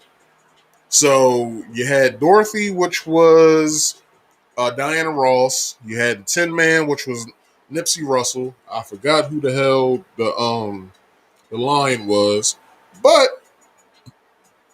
the Scarecrow was played by the greatest entertainer to ever live, Michael Jackson. And everybody had an introduction song. Well, as far as like the other 3 characters, everybody had an introduction song. And every song was basically to learn about who this character was and what social dilemmas that they've been through. And Michael Jackson's song inherently was "You Can't Win." You can't win, child. I ain't gonna sing no more, but but yeah, Michael Jackson's song was "You Can't Win," and sometimes black people think like that. We think sometimes you can't win against this shit until we see something or someone who stood up for something, and we're like, "Fuck it." If that person can do it, we can do it too. So so yeah, so sometimes the thought of racism and us fighting it sometimes comes in the form of, damn it, can we actually win this shit over or what? Like, damn, put in the we've been beaten down so fucking much that we don't even understand if we can go against this shit. Hence the song, which I'm not doing any type of fear-based politics right now. I'm just trying to put the thought in your head about what I'm saying about this particular topic that I'm speaking on. Because these people have tried to flush out this whole thing, and I'll get into some other stuff. Uh, I forgot what I wanted to say. Okay, I see. So it's in the next thing. So before before I get to okay, so I'm gonna do my next statement or my next thing that I have written out, and then I'll go to the next video, and then I'll go into everything else. So, does anybody remember Diversity Day in school? Or do you work for a company or a job that you work for? Does your job pride themselves in inclusion, or do they pride themselves on diversity? Because if they do, if they do, that shit is practically racist right there. Diversity Day, or being worth, um not being worth, but trying to push diversity on people. Now, if you understand this right here, depending on whatever race you are, and I'm black, so I'll take my example. If any other race is watching this, Hispanic, Asian, Pacific Islander, what have you, if you're watching this, listen to my example and then apply it to if you did that. So, like I said, growing up, I predominantly only had black friends. My best friend's mixed, but predominantly all I had was black friends because my best friend is half black. So in school, I would mainly say middle school, because in elementary school we had assigned seats at lunch. You basically had to sit with your class. And they placed you with people of who you sat with. Um, in middle school, I learned that you got to sit wherever you wanted. So the main people I would sit with was not only was my friends, because each class each class, as far as like whatever grade they were in, but each grade I should say, they all had lunch with each other. So me and my friends sat with each other, and like I said, all my friends was black. Next to us was black girls, and I'm still friends with some of them girls to this day. And then next to them were nothing but white girls. It was these three round tables, and we all sat in those tables. Like basically, not to toot my own horn, but I was popular back in school. So those three tables we were basically the law. So we ran. So us two, the black people, we ran the black shit, and then you had the white girls, and then the white boys sat at this long rectangular table, and they ran all the white shit. So you know how school politics are. Popular people sit with popular people, nerds with nerds, uh, emos with emos, what have you. So I remember them doing Diversity Day in high school. It was the first time they did it, and I think I only did it twice because it only happened my 11th and my 12th grade year. Other than that, I never did a Diversity Day after that, except except for when they like put the stuff at did diversity stuff at this job I was at when I first got out of school. But basically, when we came in for lunch, we were told don't sit where you usually would sit. Sit somewhere where you usually would never sit and with people you never would sit with. Now, with me, I knew everybody. I was that popular back in middle school and high school. I was popular enough to know who everyone was. I had class with mostly everybody that I went to school with, so it was no problem for me. But in my mind, I was thinking they're wasting my time. I would much rather sit with my friends. For the simple fact that I may know these people, but I have nothing in common with them. Other than maybe a few, yeah, I like video games and reading books and shit like that. But that's what they only like to do, these people. Me and my friends, we do multiple things. We like to play sports, we like to read books, we like to play video games, like to ride bikes, what have you. This is what we do. Skateboard, shit like that. But by them forcing diversity onto us, that allowed us to understand that, damn, we really got some issues with these motherfuckers that we don't want to sit with. Maybe it's some internal shit, or maybe just something that we're being forced to do that we don't want to do. So let's flip this to a job setting. So most jobs do speak on diversity. I know both of the grown man jobs I've had, being a grown man, both of these jobs, both in well, my first grown man job really didn't give a fuck until I think it was mandated for every company, I guess federally, every company to do something as far as like diversity. So we had a diversity type of training at my first job. My first job as a grown man, not my very first job, but whatever.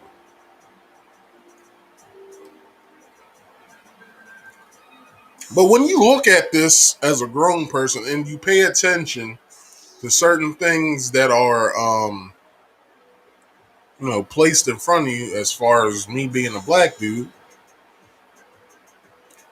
you see how jobs really don't give a fuck about diversity. They really don't. It's just something that they have to do just to make people feel included and stuff. Because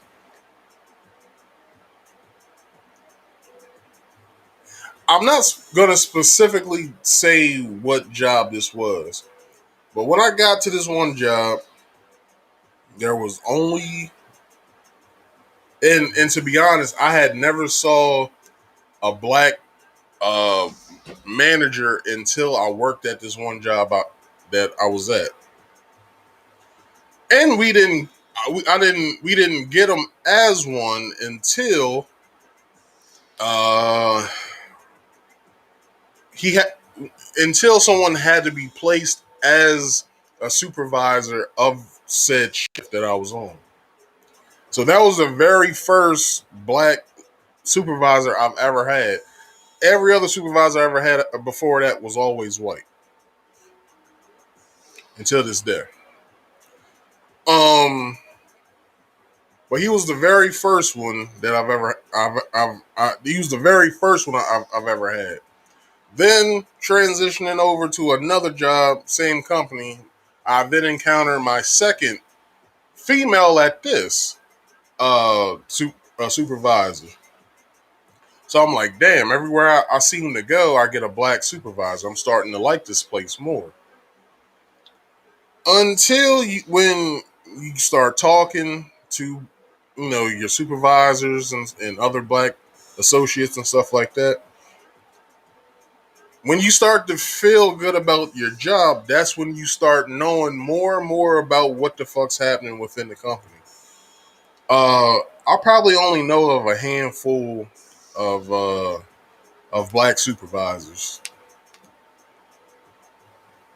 in said company, but everywhere else, I have no idea if there are any more black supervisors in these other divisions. So when you pay attention and you see how everything operates within the place that you're at, as far as work,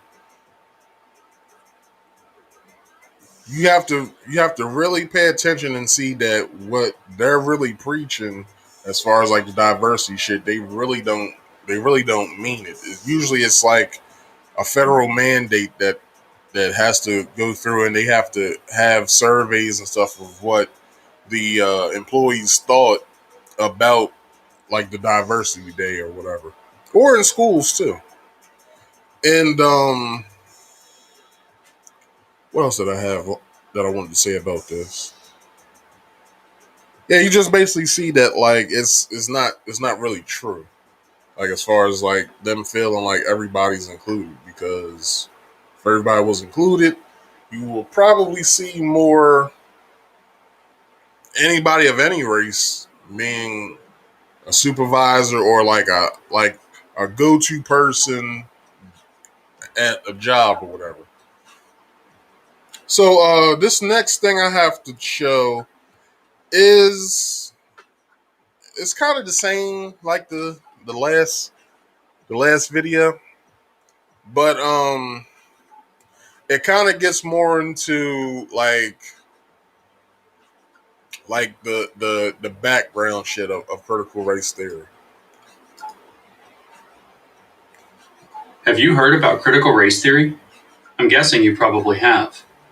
It has already insinuated itself into many institutions and is making rapid progress into others. If it takes hold, it will completely change the very nature of America and the way you live. Critical race theory holds that the most important thing about you is your race. The color of your skin, that's who you are. Not your behavior, not your values, not your environment. Your race. In critical race theory, if you are a member of a minoritized racial group, their term, not mine, you are a victim of a system that is rigged against you, a system that doesn't Hold on. want you to succeed. Okay. Now, if you paid attention to what I said just a few moments ago, this is what black people have been fed for a long time. Because we are black, that's the reason why we don't succeed in certain places. They give us a hard time, not only in school and on jobs, but people who are like black people who are highly intelligent and basically like the three ladies who were basically the reason why we made it to space. One of the reasons why we made it to space, but even they had a hard time, and they had a doubly hard time. Only not because they were just black, because they were females too, and the field that they were in was a predominantly white male like field. So it's been shown that black people aren't dummies. It's just that certain aspects of this country shows us that this country really doesn't give a fuck about us. So they rather throw us to the wayside. But I'll let this keep going. On the other hand, if your race is privileged, you're an exploiter, whether you intend to be or not. Critical race theory begins from the assumption that racism occurs in all interactions. To see how this works, consider this thought experiment. Imagine you own a shop and two customers enter at the same time, one white and one black.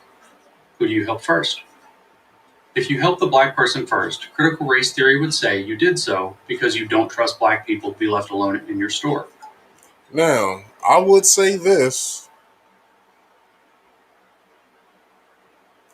I find certain stores where they do have people that help you. I do feel as though when I do go in these certain stores, I feel like I'm being overly helped. Like you could walk in a store. Well, I know I do when I walk in the store. Like recently, I've been getting candles because for some reason I like candles, man. Whatever. So when I go into Bath and Body Works, when my foot hits the first tile that could that's in that store, automatically I have somebody run up to me.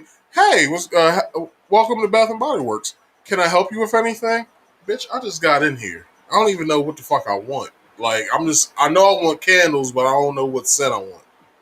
Okay, well, we're having a buy one get one or a buy two get one free, whatever. I'm like, all right, cool. Like, chill out. Like, I just want to see your options so I can make a distinction and a choice of what I want. Not only do you does that happen and I flag her off basically like get the fuck away from me.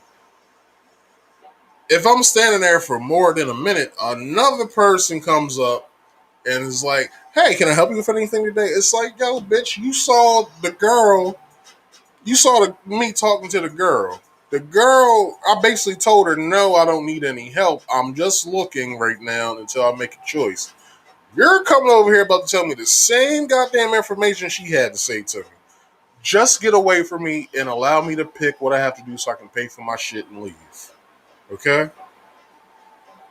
So, I'm not saying by that part of this video that uh it's inherently racist of what they're doing. But what I am saying is that it's overly fucking helpful. Like, I don't need that much help. I'm not a dummy. Obviously, I've known people who's had candles. I've known people who's burned candles, and I've known people who's picked certain scents that I've smelled that I've liked, and I'm like, okay, well, they have their sense of what they like. I'm gonna pick mine to see which ones I like.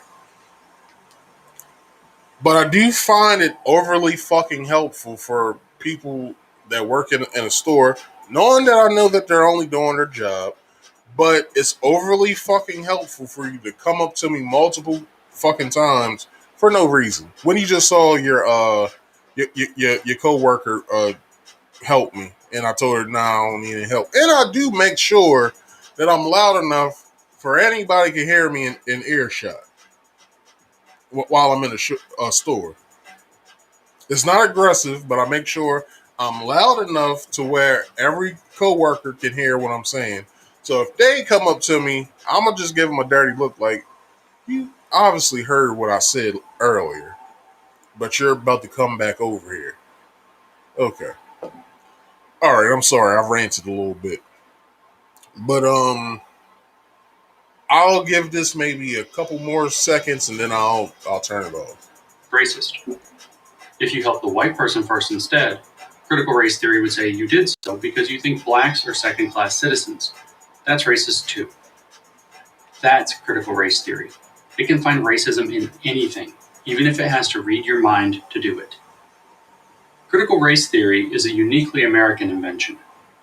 Brewed up at Harvard Law School in the 70s, now part of the academic and media mainstream, it is also uniquely un-American because it rejects the core tenets of the American classically liberal Judeo-Christian value system. It turns the bedrock American idea upside down. Here it is in the words of Richard Delgado and Gene Stefanchik, two leading proponents. Critical race theory questions the very foundations of the liberal order, including equality theory, legal reasoning, Enlightenment rationalism, and the neutral principles of constitutional law. Okay. I'll stop it there. Because you guys basically heard me say some of this, and I won't bore you through the rest of it. So, what I'm gonna do, because I have to pee, I'm gonna take a small break. Won't be long, small break, and I'll be right back.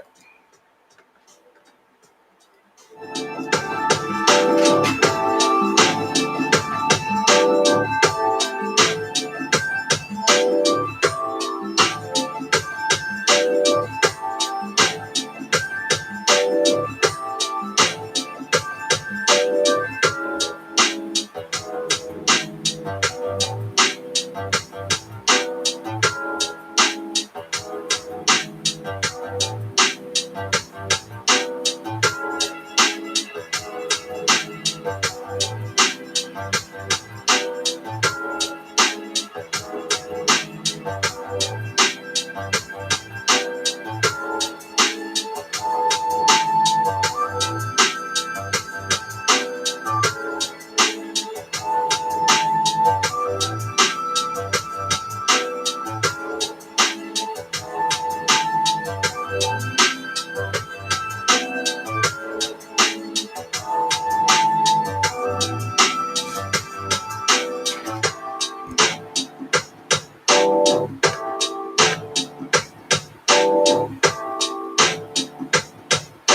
up? I'm back. What's going on? Critical race theory. Critical race theory. Critical race theory. Take 9. So let me turn this down a little bit. So yeah, to re-establish what I was saying about critical race theory and anything that deals with race, as far as the African American experience, because I've been African American all my goddamn life, which I really don't classify myself as that, only for legal reasons, for paperwork and stuff like that. But me myself personally, uh, sometimes I fill out African American on things. Sometimes I put what I actually think that I am, but that has nothing to do with what I'm about to say. But parents are very livid and upset in the red states only. Let me take this video down. So it's these parents that's very livid right now on basically people putting certain school boards wanting to wanting to uh wanting to put critical race theory in their curriculum, only for the simple fact that the parents think that they're going to indoctrinate their children. Now, why the hell would they think that? Because they want to teach this, not only they want to teach this throughout. So basically, I'm guessing they're gonna put it in history. If not, it'll be its own class. So probably your kids will go through school in elementary school, regularly, and then I think maybe middle school they'll start learning about critical race theory, and parents are fucking livid about this shit. They don't want it to happen at all. Only for the simple fact that because basically I feel like the racist bigots of this country don't want the true history of this country to be told. Now, I've been told by various teachers, not in school, but when I started finding stuff out about like black people and stuff like that, like slavery and shit like that, I was told that there is 60 years of history that was not written down.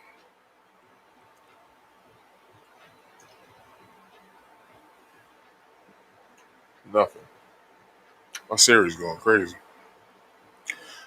So yeah, I was told that there is 60 years of history in this country that has yet to be written down, or it wasn't written down on purpose. So what does those 60 years really entail about what happened in this country? And not only that, it happened during slavery, or the start of it. So you guys put your thinking caps on for that. So there's in no way, shape, or form there is no national standard in this country on how history is taught in school. There's no national standard whatsoever. So in 7 states, directly do not teach about slavery. And these states are Maine, Vermont, Delaware, which I wouldn't have thought that they would have never talked about it, Iowa, Montana, Wyoming, and Alaska. And that's fucking scary. I know it's a small percent of the country, but still, it's scary that that's not being spoken on. There are 8 states that don't mention the civil rights movement, such as Maine, Vermont, Delaware, Iowa, Oregon, South Dakota, Missouri, and Alaska, which is a small percent of the country, but still, some of these states are rather big to not talk about that. And only 2 states don't teach about white supremacy, which is Maryland and Massachusetts. Which it makes sense because I never really, if you think about it, history itself, when you learn U.S. history along with world history in a way as well, all you learned about was white folks. Is it on purpose? I have no idea, but I can say that that's a bunch of bullshit. I can tell you that. Uh, Nowadays, or before, I think when Obama was in office, he took away being taught Black history at all. So, but before, in the textbooks, which all of our textbooks that are in this country are made in Texas, every single one. So, in those textbooks nowadays, slaves aren't called slaves; they're called helpers. And now the Black existence in history is now small and minuscule and irreparable for us to even think about. Well, not us to think about, because if you're smart enough, you'll try to learn about your history.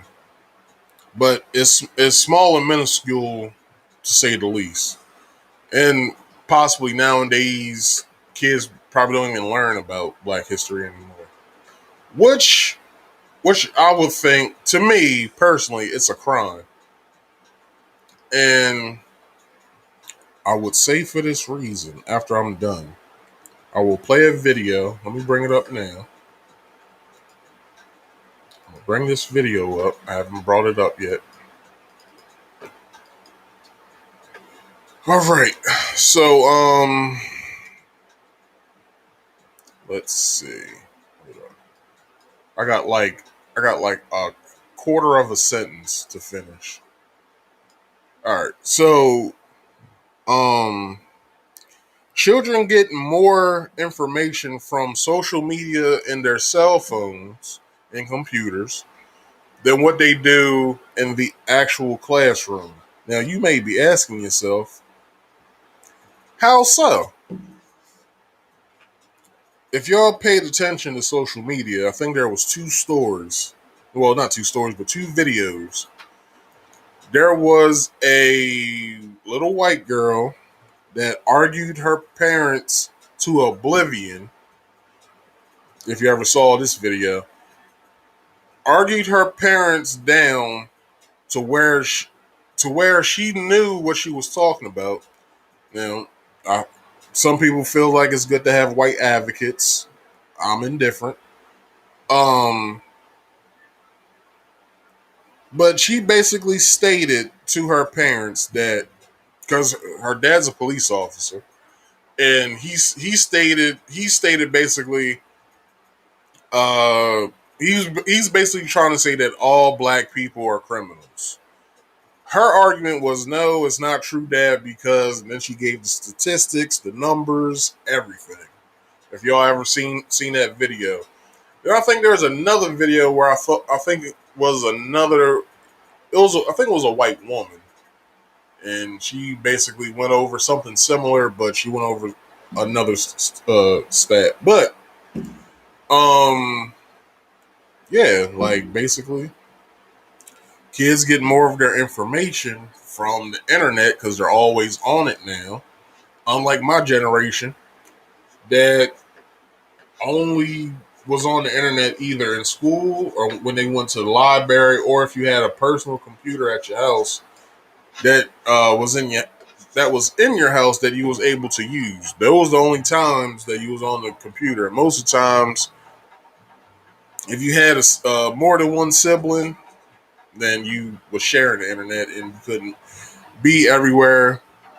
You couldn't be everywhere and see anything you wanted because you had to share the internet, and you didn't have smartphones when I was growing up. So, uh, where am I at? Where am I at? Okay, so this video here, it talks about, and I got the date, the year wrong. It's the 1619 project. So here it goes.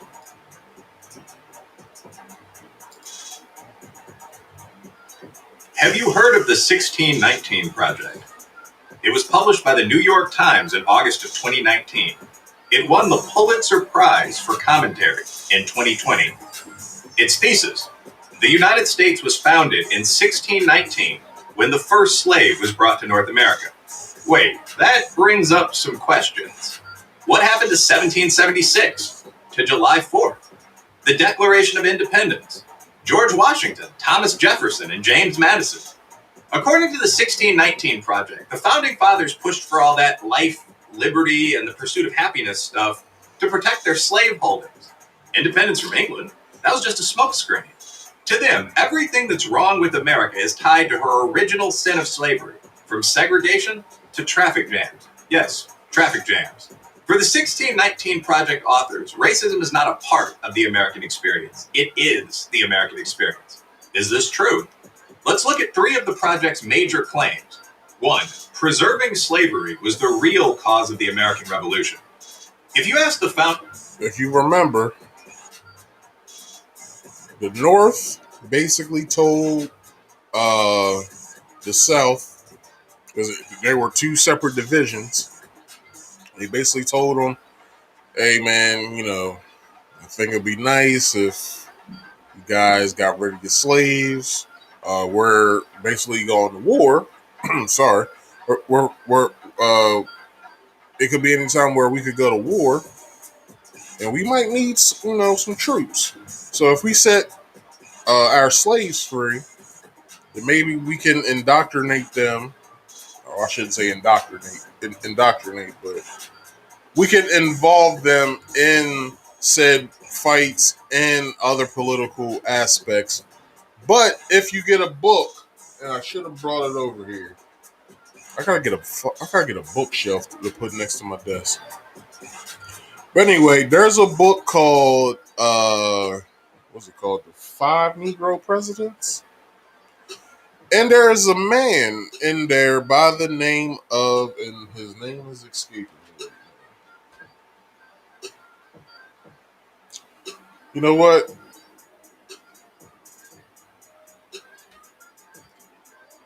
I got my phone here. Hold on.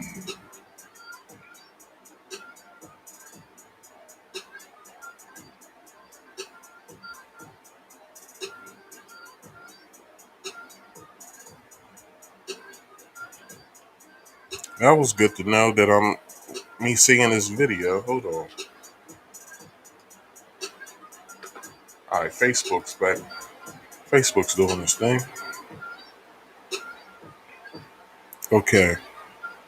All right, yeah, my chat wasn't. I couldn't see my chat. All right. Oh yeah, that's the reason why I grabbed my phone. Hold up. First.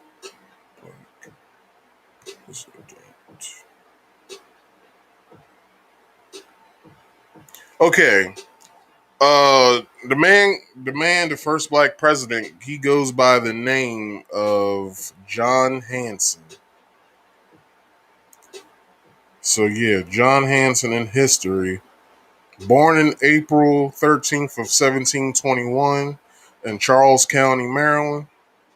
died November 22nd, 1783, of Oxon Hill, Maryland, which I think Oxon Hill is still around. Because some of those southern Maryland towns, they've changed names. Because there was a Denton, Maryland, but Denton's no longer a town in Maryland anymore. I think it's called, or is Denton, was it Denton? I can't remember, but it's a few of those southern Maryland towns that have changed names drastically. Okay, he was American Revolutionary leader and president under the U.S. Articles of Confederation, a member of the Maryland Assembly between 1757 and 79. In 1779, he represented Maryland in the uh,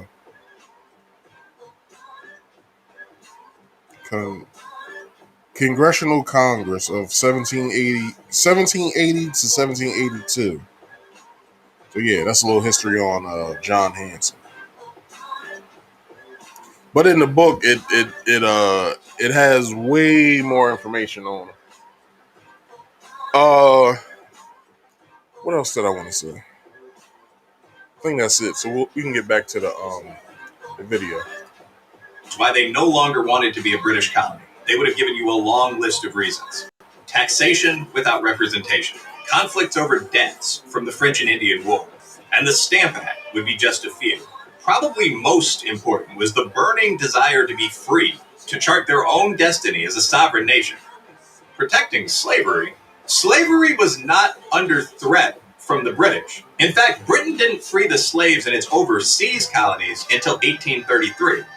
57 years later, after the Declaration of Independence. Yes, the subject of slavery was hotly debated at the Constitutional Convention, but that was after the war was won. 2. Slavery made America rich. Slavery Rich. made some Americans rich, true enough. Eli Yale, for example, made a fortune in the slave trade. He donated money and land for the university that is named after him.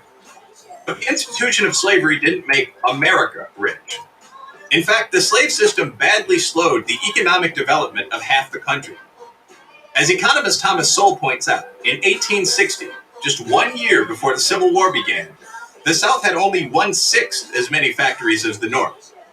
Almost 90% of the country's skilled, well-paid laborers and professionals were based in the North. Banking, railroads, manufacturing, all were concentrated in the North. The South was an economic backwater. And the cost of abolishing slavery was enormous, not merely in terms of dollars, Lincoln borrowed billions to pay for it, but also in terms of human life. 360,000 Union soldiers died in order to free 4 million slaves. That works out to about 1 soldier in blue for every 10 slaves freed. It's hard to look at that butcher's bill and conclude that the nation turned a profit from slavery. And many things have happened since 1865. Yes, it has. In the almost 200 years since the Civil War, the population of the country has grown almost 900%, and our national GDP has increased 12,000%. Slavery did not make America rich. 3. Racism is an unchangeable part of America. This argument is more philosophical than scholarly, but it undergirds the entire 1619 Project. All right. I won't bore you with the rest, but if you want to go over to PragerU on YouTube, please do so and look at the two videos that I have brought up from PragerU. All right. So that's critical race theory in a nutshell. So if you guys want to go over to Google or whatever playlist, whatever search engine you mess with, please do so. Look this up. It's in talks right now. I think Congress is debating if they should implement this into schools. It's a talking point on certain social media sectors. You should really look at some of the debates. I looked at, I think, like 3 debates against this. They all was probably like 1.5 to 2 hours long. So if you guys want to check that out, you can. So please check it out. And if you have anything against it, you can hit me up either in my DMs, comment section, or live chat, or if you agree with any of this information, hit me up in my DMs, comments, or live chat. Okay, so my last story of the day. Comedian and Oscar-winning actress Monique had a powerful message for Black women. I will let the video play.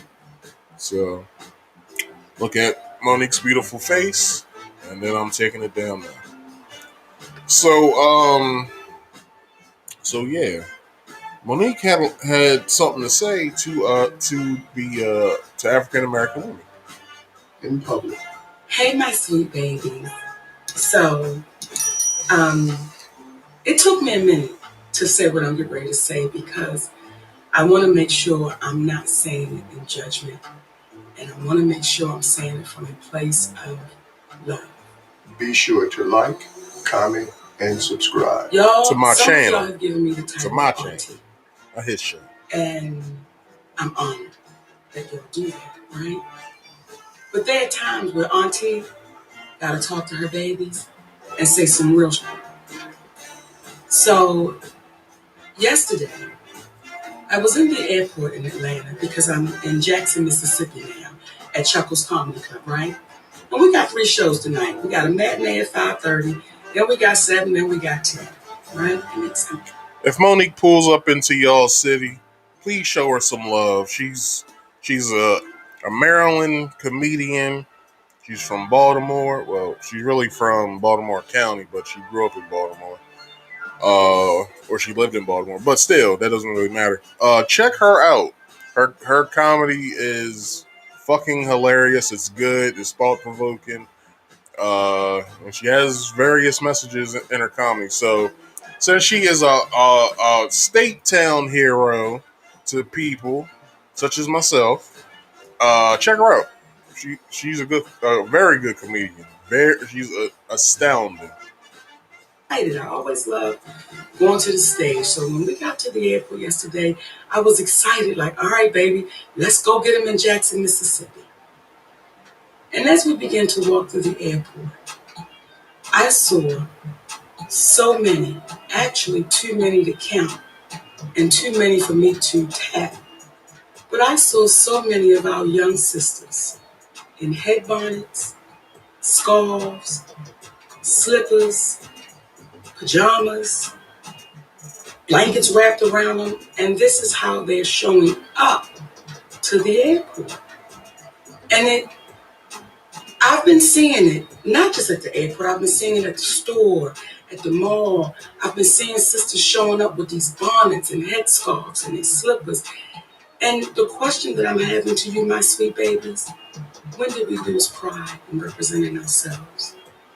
When did we step away of let me make sure I'm presentable when I leave my home? Let me make sure I'm representing the family I've created so that if I'm out in the street, I look like I have pride in myself. And I'm not saying no full face of makeup. I'm not saying no full front lace frontal. I'm not saying none of that. All I'm saying is, could you please comb your hair? And if you don't want to comb your hair, they got enough out here now, baby, where you can style yourself up and look like you have pride. I'm not saying you don't have pride, but the representation that you're showing, someone would have to ask you to know that you had it. So my sweet babies, For the ones that do call me auntie, I love you for real. Even the ones that don't, I love y'all too. But the babies that say auntie to me, please listen to auntie. Always have pride in your representation of you. It's not to get a man. It is just your representation of you, my sweet babies. So I'm just giving y'all a warning. If I see you in the streets, in the airport, in the Walmart, and you got a bonnet on, and you got slippers on, and you looking like what the, I need to go tap you and say, hey, baby girl, show you what you worth. Show you what you deserve. So all of those posts that you see celebrities putting out there saying, hey queen, hey queen, hey queen, but can we start putting it into action? So I'm asking our wiser sisters, when we see our little babies out there looking like they just don't care, and I'm not saying y'all don't, it looks like it. Can we just tap them and say, baby girl, you deserve more than what you're showing. Represent you with pride, my babies. And that may be a part of us helping our community. Because if you look like you don't give a, how you going to be treated? So when I say, hey, queen, I can only say it to the sisters that it belongs to. Because a lot of us are still in queen training. So if you're in queen training, stop being fearful of taking your position. And queens don't walk around with bonnets and headscarves and slippers and pajamas. That's for the house. When you go outside, represent you, baby, like you are worthy and you deserve the title of Hey Queen. Nique love y'all for real, and I ain't never gonna BS you. Stop wearing them bonnets and headscarves looking like don't nobody give a about you, nor do you give a about yourself. Because you beautiful. So represent it. I love y'all for real, my babies. All right. So she had quite the message for black women in general. And I want to go over her points. And her points are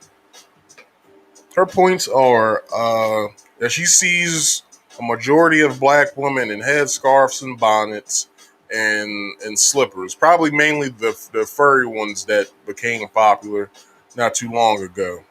Everywhere at such as Walmart's, gas stations, airports, what have you. Now, I've seen a few people but make videos, and they basically equated themselves as them wanting to be comfortable, or maybe they're just running out to the store somewhere, and who wants to put on a face full of makeup just to go to the gas station just to get some gas or a drink or something. But and I saw one person equate that she put men in it as far as them wearing do rags in public. Now I can say I haven't worn a do rag since my early 20s because my waves spin naturally, so I don't really need a do rag. So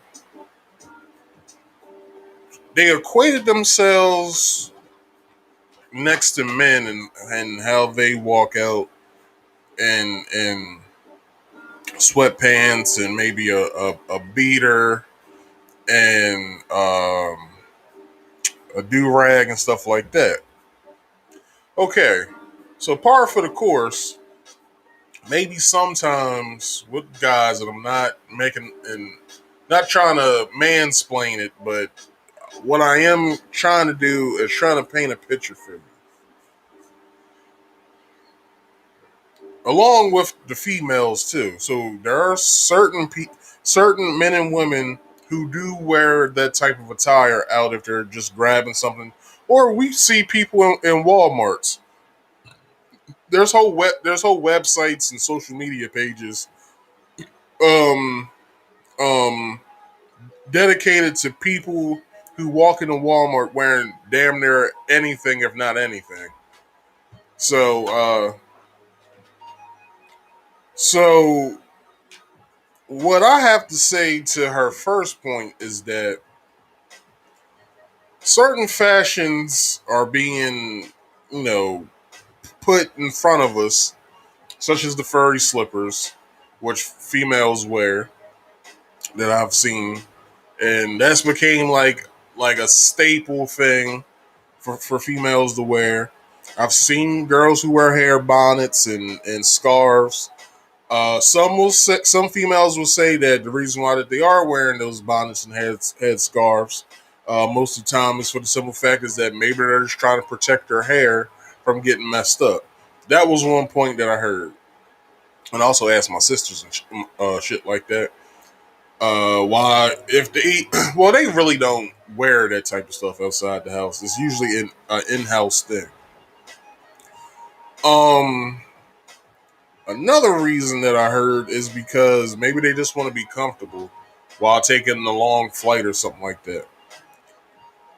And if I do remember seeing my ex girlfriend's daughter when I drove them to BMI or BWI, BWI, and she had a bonnet on her head because it was what 3 o'clock in the morning when I had dropped them off. Uh, but yeah, she wore it basically because she was like, "I'm falling. I'm when we get everything checked in and everything, I'm gonna fall asleep in the chair. I'm gonna have my mom wake me up, and then I'm gonna fall asleep on the plane for the simple fact that I'm tired." Okay, I understand. I understand that, but what's what Monique is talking about is identity politics. Basically, uh, dress for success, dress presentable. So if you are going to have a conversation with somebody, you wouldn't want them having a thought in their mind of why is this person dressing like this. Basically, a respect thing, like respect your surroundings of how you dress or whatever. You wouldn't basically stating you wouldn't want anybody dressing any type of way around you. Also, I've heard points of why don't people mind their business of what other people do. Now that's understandable, but at the same time, you got to understand that people are judging you at all times. It doesn't matter who the hell you are; you're being judged by everyone. Some people say nobody can judge me but God, but look, judgment was placed here for a reason. There's no way around it. People judge people, okay? And, to me, seeing a girl in them fuzzy slippers and a hair bonnet, yeah, most of them look cute, but it's like, I wouldn't approach her. Because I don't know if she washed, and I don't want to be offended, with a funky body or funky breath. I really don't know why they're wearing that particular attire. Maybe it's prom and girls are, wearing that because they gotta get their hair done and, they're trying to they're trying to be comfortable for a while because they're going to be uncomfortable in a dress for several hours. So, you know, what have you, whatever. So, her next point was she called the women who wear that type of stuff queens in training because of how they carried themselves. Now, certain colloquialisms and shit like that have been passed around since the inception of this woke culture or whatever. And y'all, if you watch me before, you've heard me speak on this woke culture for quite a while. Well, not quite a while, but quite some, the times that I have. And you see how I don't really agree with the woke culture for the simple fact that I feel like it's all BS. Like it's people just passing around terms and spitting certain things out that's already known. Like it's just ridiculous. Um, but you got to look at it like this. Like they say that success is basically uh it's preparation that meets uh organization, I think it is. So basically, you wouldn't want somebody to pass you by you wouldn't want anybody to pass you by just by the attire that you're wearing, for the simple fact that you might you might have been the next something that could have made you a lot of money, but you missed your opportunity because the person seen you and another girl. You had the beauty for said job or whatever, but the other girl or guy was dressed the part, but they wasn't as pretty or as handsome as you were. So they got it from the look, but you would have got it off the beauty alone. So, she called them queens in training simply because the you have to watch how you carry yourself because people do judge. All right. Monique asked, where did we lose pride in ourselves and how we carry, in the way that people, black women are carrying themselves. Um, I heard one point by somebody. He was making like a dramatic comparison where he basically was like, you don't see white women walking out in bonnets and headscarves and shit like that. Some of them you do, not all of them. It's a small group of white women who are part of the swirl that sometimes dresses the part like a black woman for the simple fact that they're into black men. So I would say that his comparison was bullshit, but I understand where he was coming from. Basically, you don't really see white women wearing these types of things, or Mexican or Puerto Rican or you know Indian women wearing these types of. Well, I'll place any Middle Eastern culture aside because they wear their hijabs and stuff like that. So that's way different. That's cultural and religious beliefs why they do that. But let's get back into what I was just saying. Um, yeah, you really don't see other cultures doing the same thing that black women do, as far as like coming out, the house the way with bonnets and stuff on. Um, And I understand people want to be comfortable. People don't want to have a whole bunch of shit on. Some people don't like being hot. Some people don't like being cold.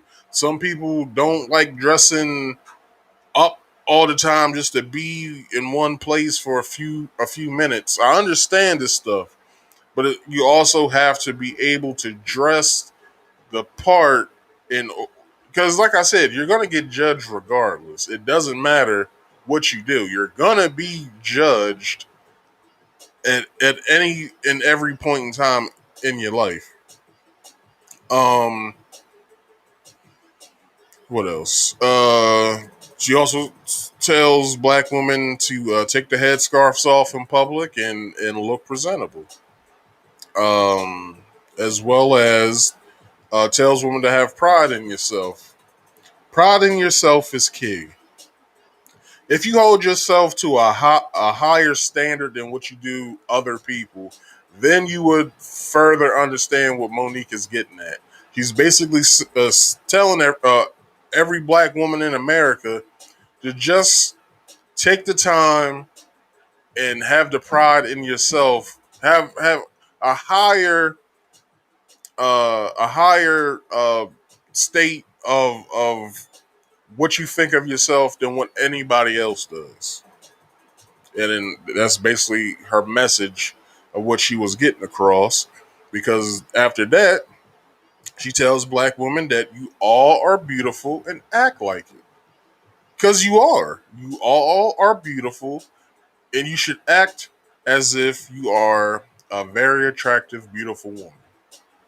Because with that, you won't ever have to worry about someone judging you. Along with me saying a higher self regard of yourself. Because I remember this. Um, an ex girlfriend of mine, her name is Monique. I basically did a story in a way. It's funny. I'm talking about an ex girlfriend named Monique, and I'm talking about the comedian Monique at the same time. Very funny thing how this shit clashed when I watch these videos. So me and my ex had a debate. So I forgot how the debate started, but it was all about the same thing. She was in college at the time, and she was in some class, and a black girl walked in the class late, and she had on a bonnet, some sweatpants, and I think she said a sweatshirt. So in some house slippers. So it's funny, like I said, that this conversation with Monique is happening while me and an ex girlfriend Monique of mine's had the same conversation. So her points with this was that that girl is a representative of who I am as well. Not only herself, but who I am. So by her coming in late and her wearing what she wore, she makes me look bad. And I disagreed with. I said, nah, because y'all are individual people. The way how she carries herself isn't the same way on how you would think to carry yourself. Because me not knowing her background, but knowing your background, you wasn't raised like that to do anything like that. So why would you think of yourself in a way of how she carries herself? So her argument was is that Marcus, you have to. She was like, Marcus, you never went to college, so you don't think like this. She was like, we're at a high level of education here. You have all these pompous people walking around from various backgrounds and all of these in religious beliefs, and you have all these professors from various backgrounds and religious beliefs. You don't want to have somebody look at you sideways in a certain way when you're in college, for the simple fact is that you're trying to make the best grades you can and impress your professors and impress your family and your parents. She was like, so you have to look at it like this. By her walking in late and having what she had on, people would think that about me as well. And I can't get down with that, and I don't like that.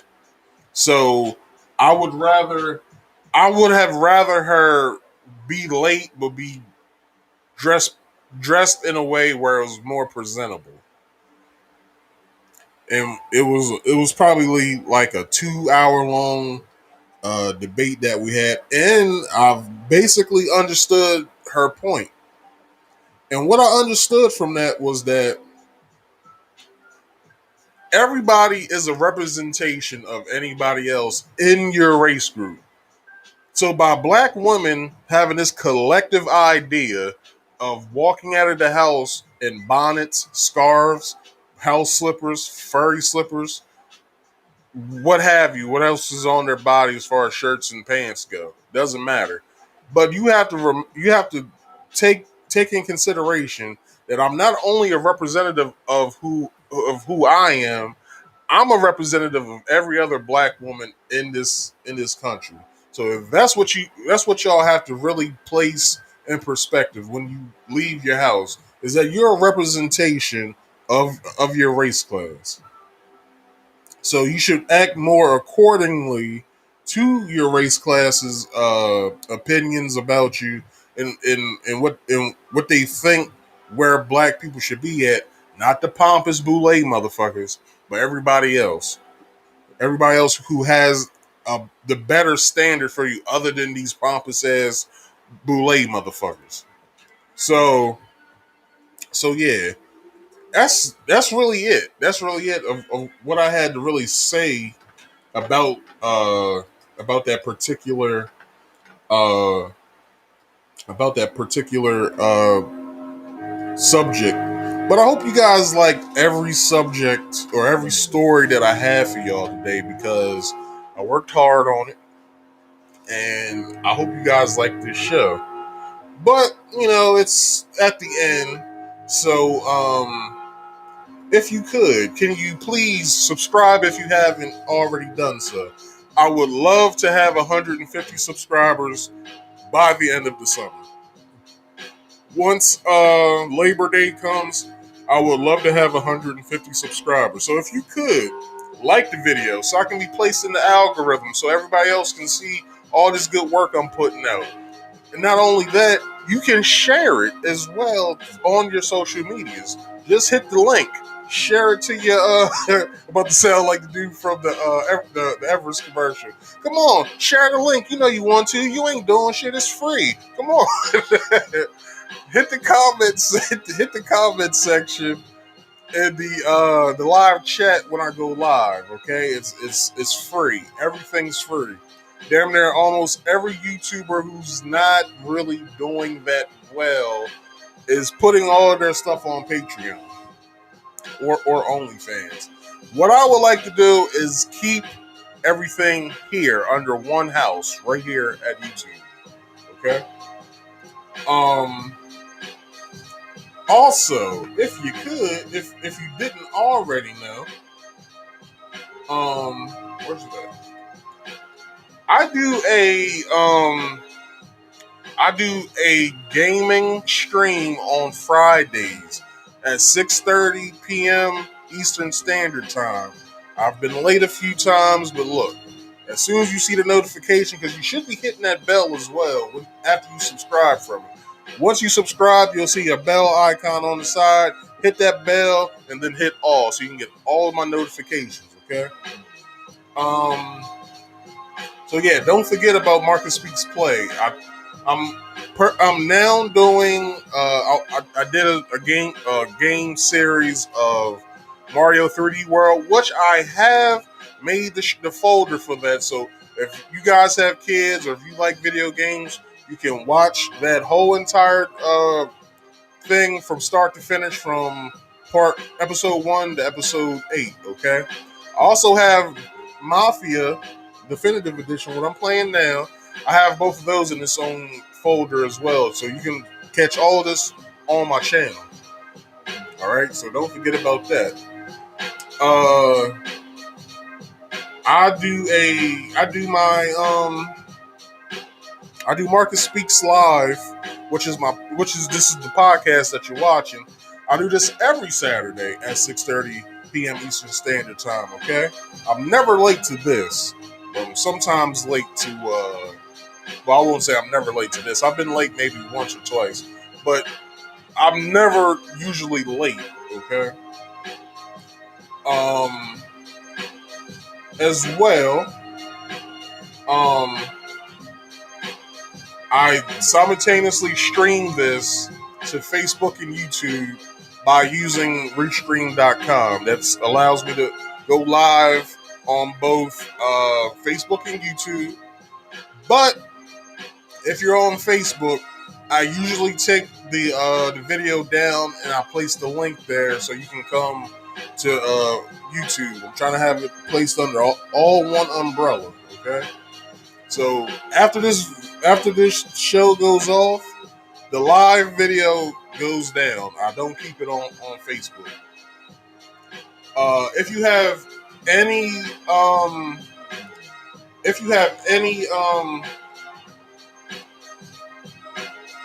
have any sort of ideas for my show, or any show topics you want to see here, you can DM me, or you can hit the comment section or the live chat section, and I'll look at the live sections right here. I mean, the chat sections right here. I can look directly at it while you guys are talking. And my DM, where you can catch my DMs is on Instagram at marcus.speaks.podcast, on Facebook at Marcus Speaks, and also have a Facebook group page, which is Marcus Speaks Podcast, the same as my Instagram. It's connected, so anything I post on Instagram also gets posted on the Facebook group. And like I said, anybody that's on Facebook watching, I am also here on YouTube. Just find me, Marcus Speaks. Let me see if I can take my camera off. Let me see if I can take my camera off. Look for this thumbnail. Okay, it has 80. Well, this would be 87. This would be video 87. You'll have that thumbnail when you type in Marcus Speaks, and just search and see the video count, which is, well, the subscriber count is at 48, but the video count is at 87. This will be video 87. And yeah, that's all that I really got for you for today. I thank you guys for watching. Please have a nice rest of your weekend, and I'll catch you next week, y'all. Peace out.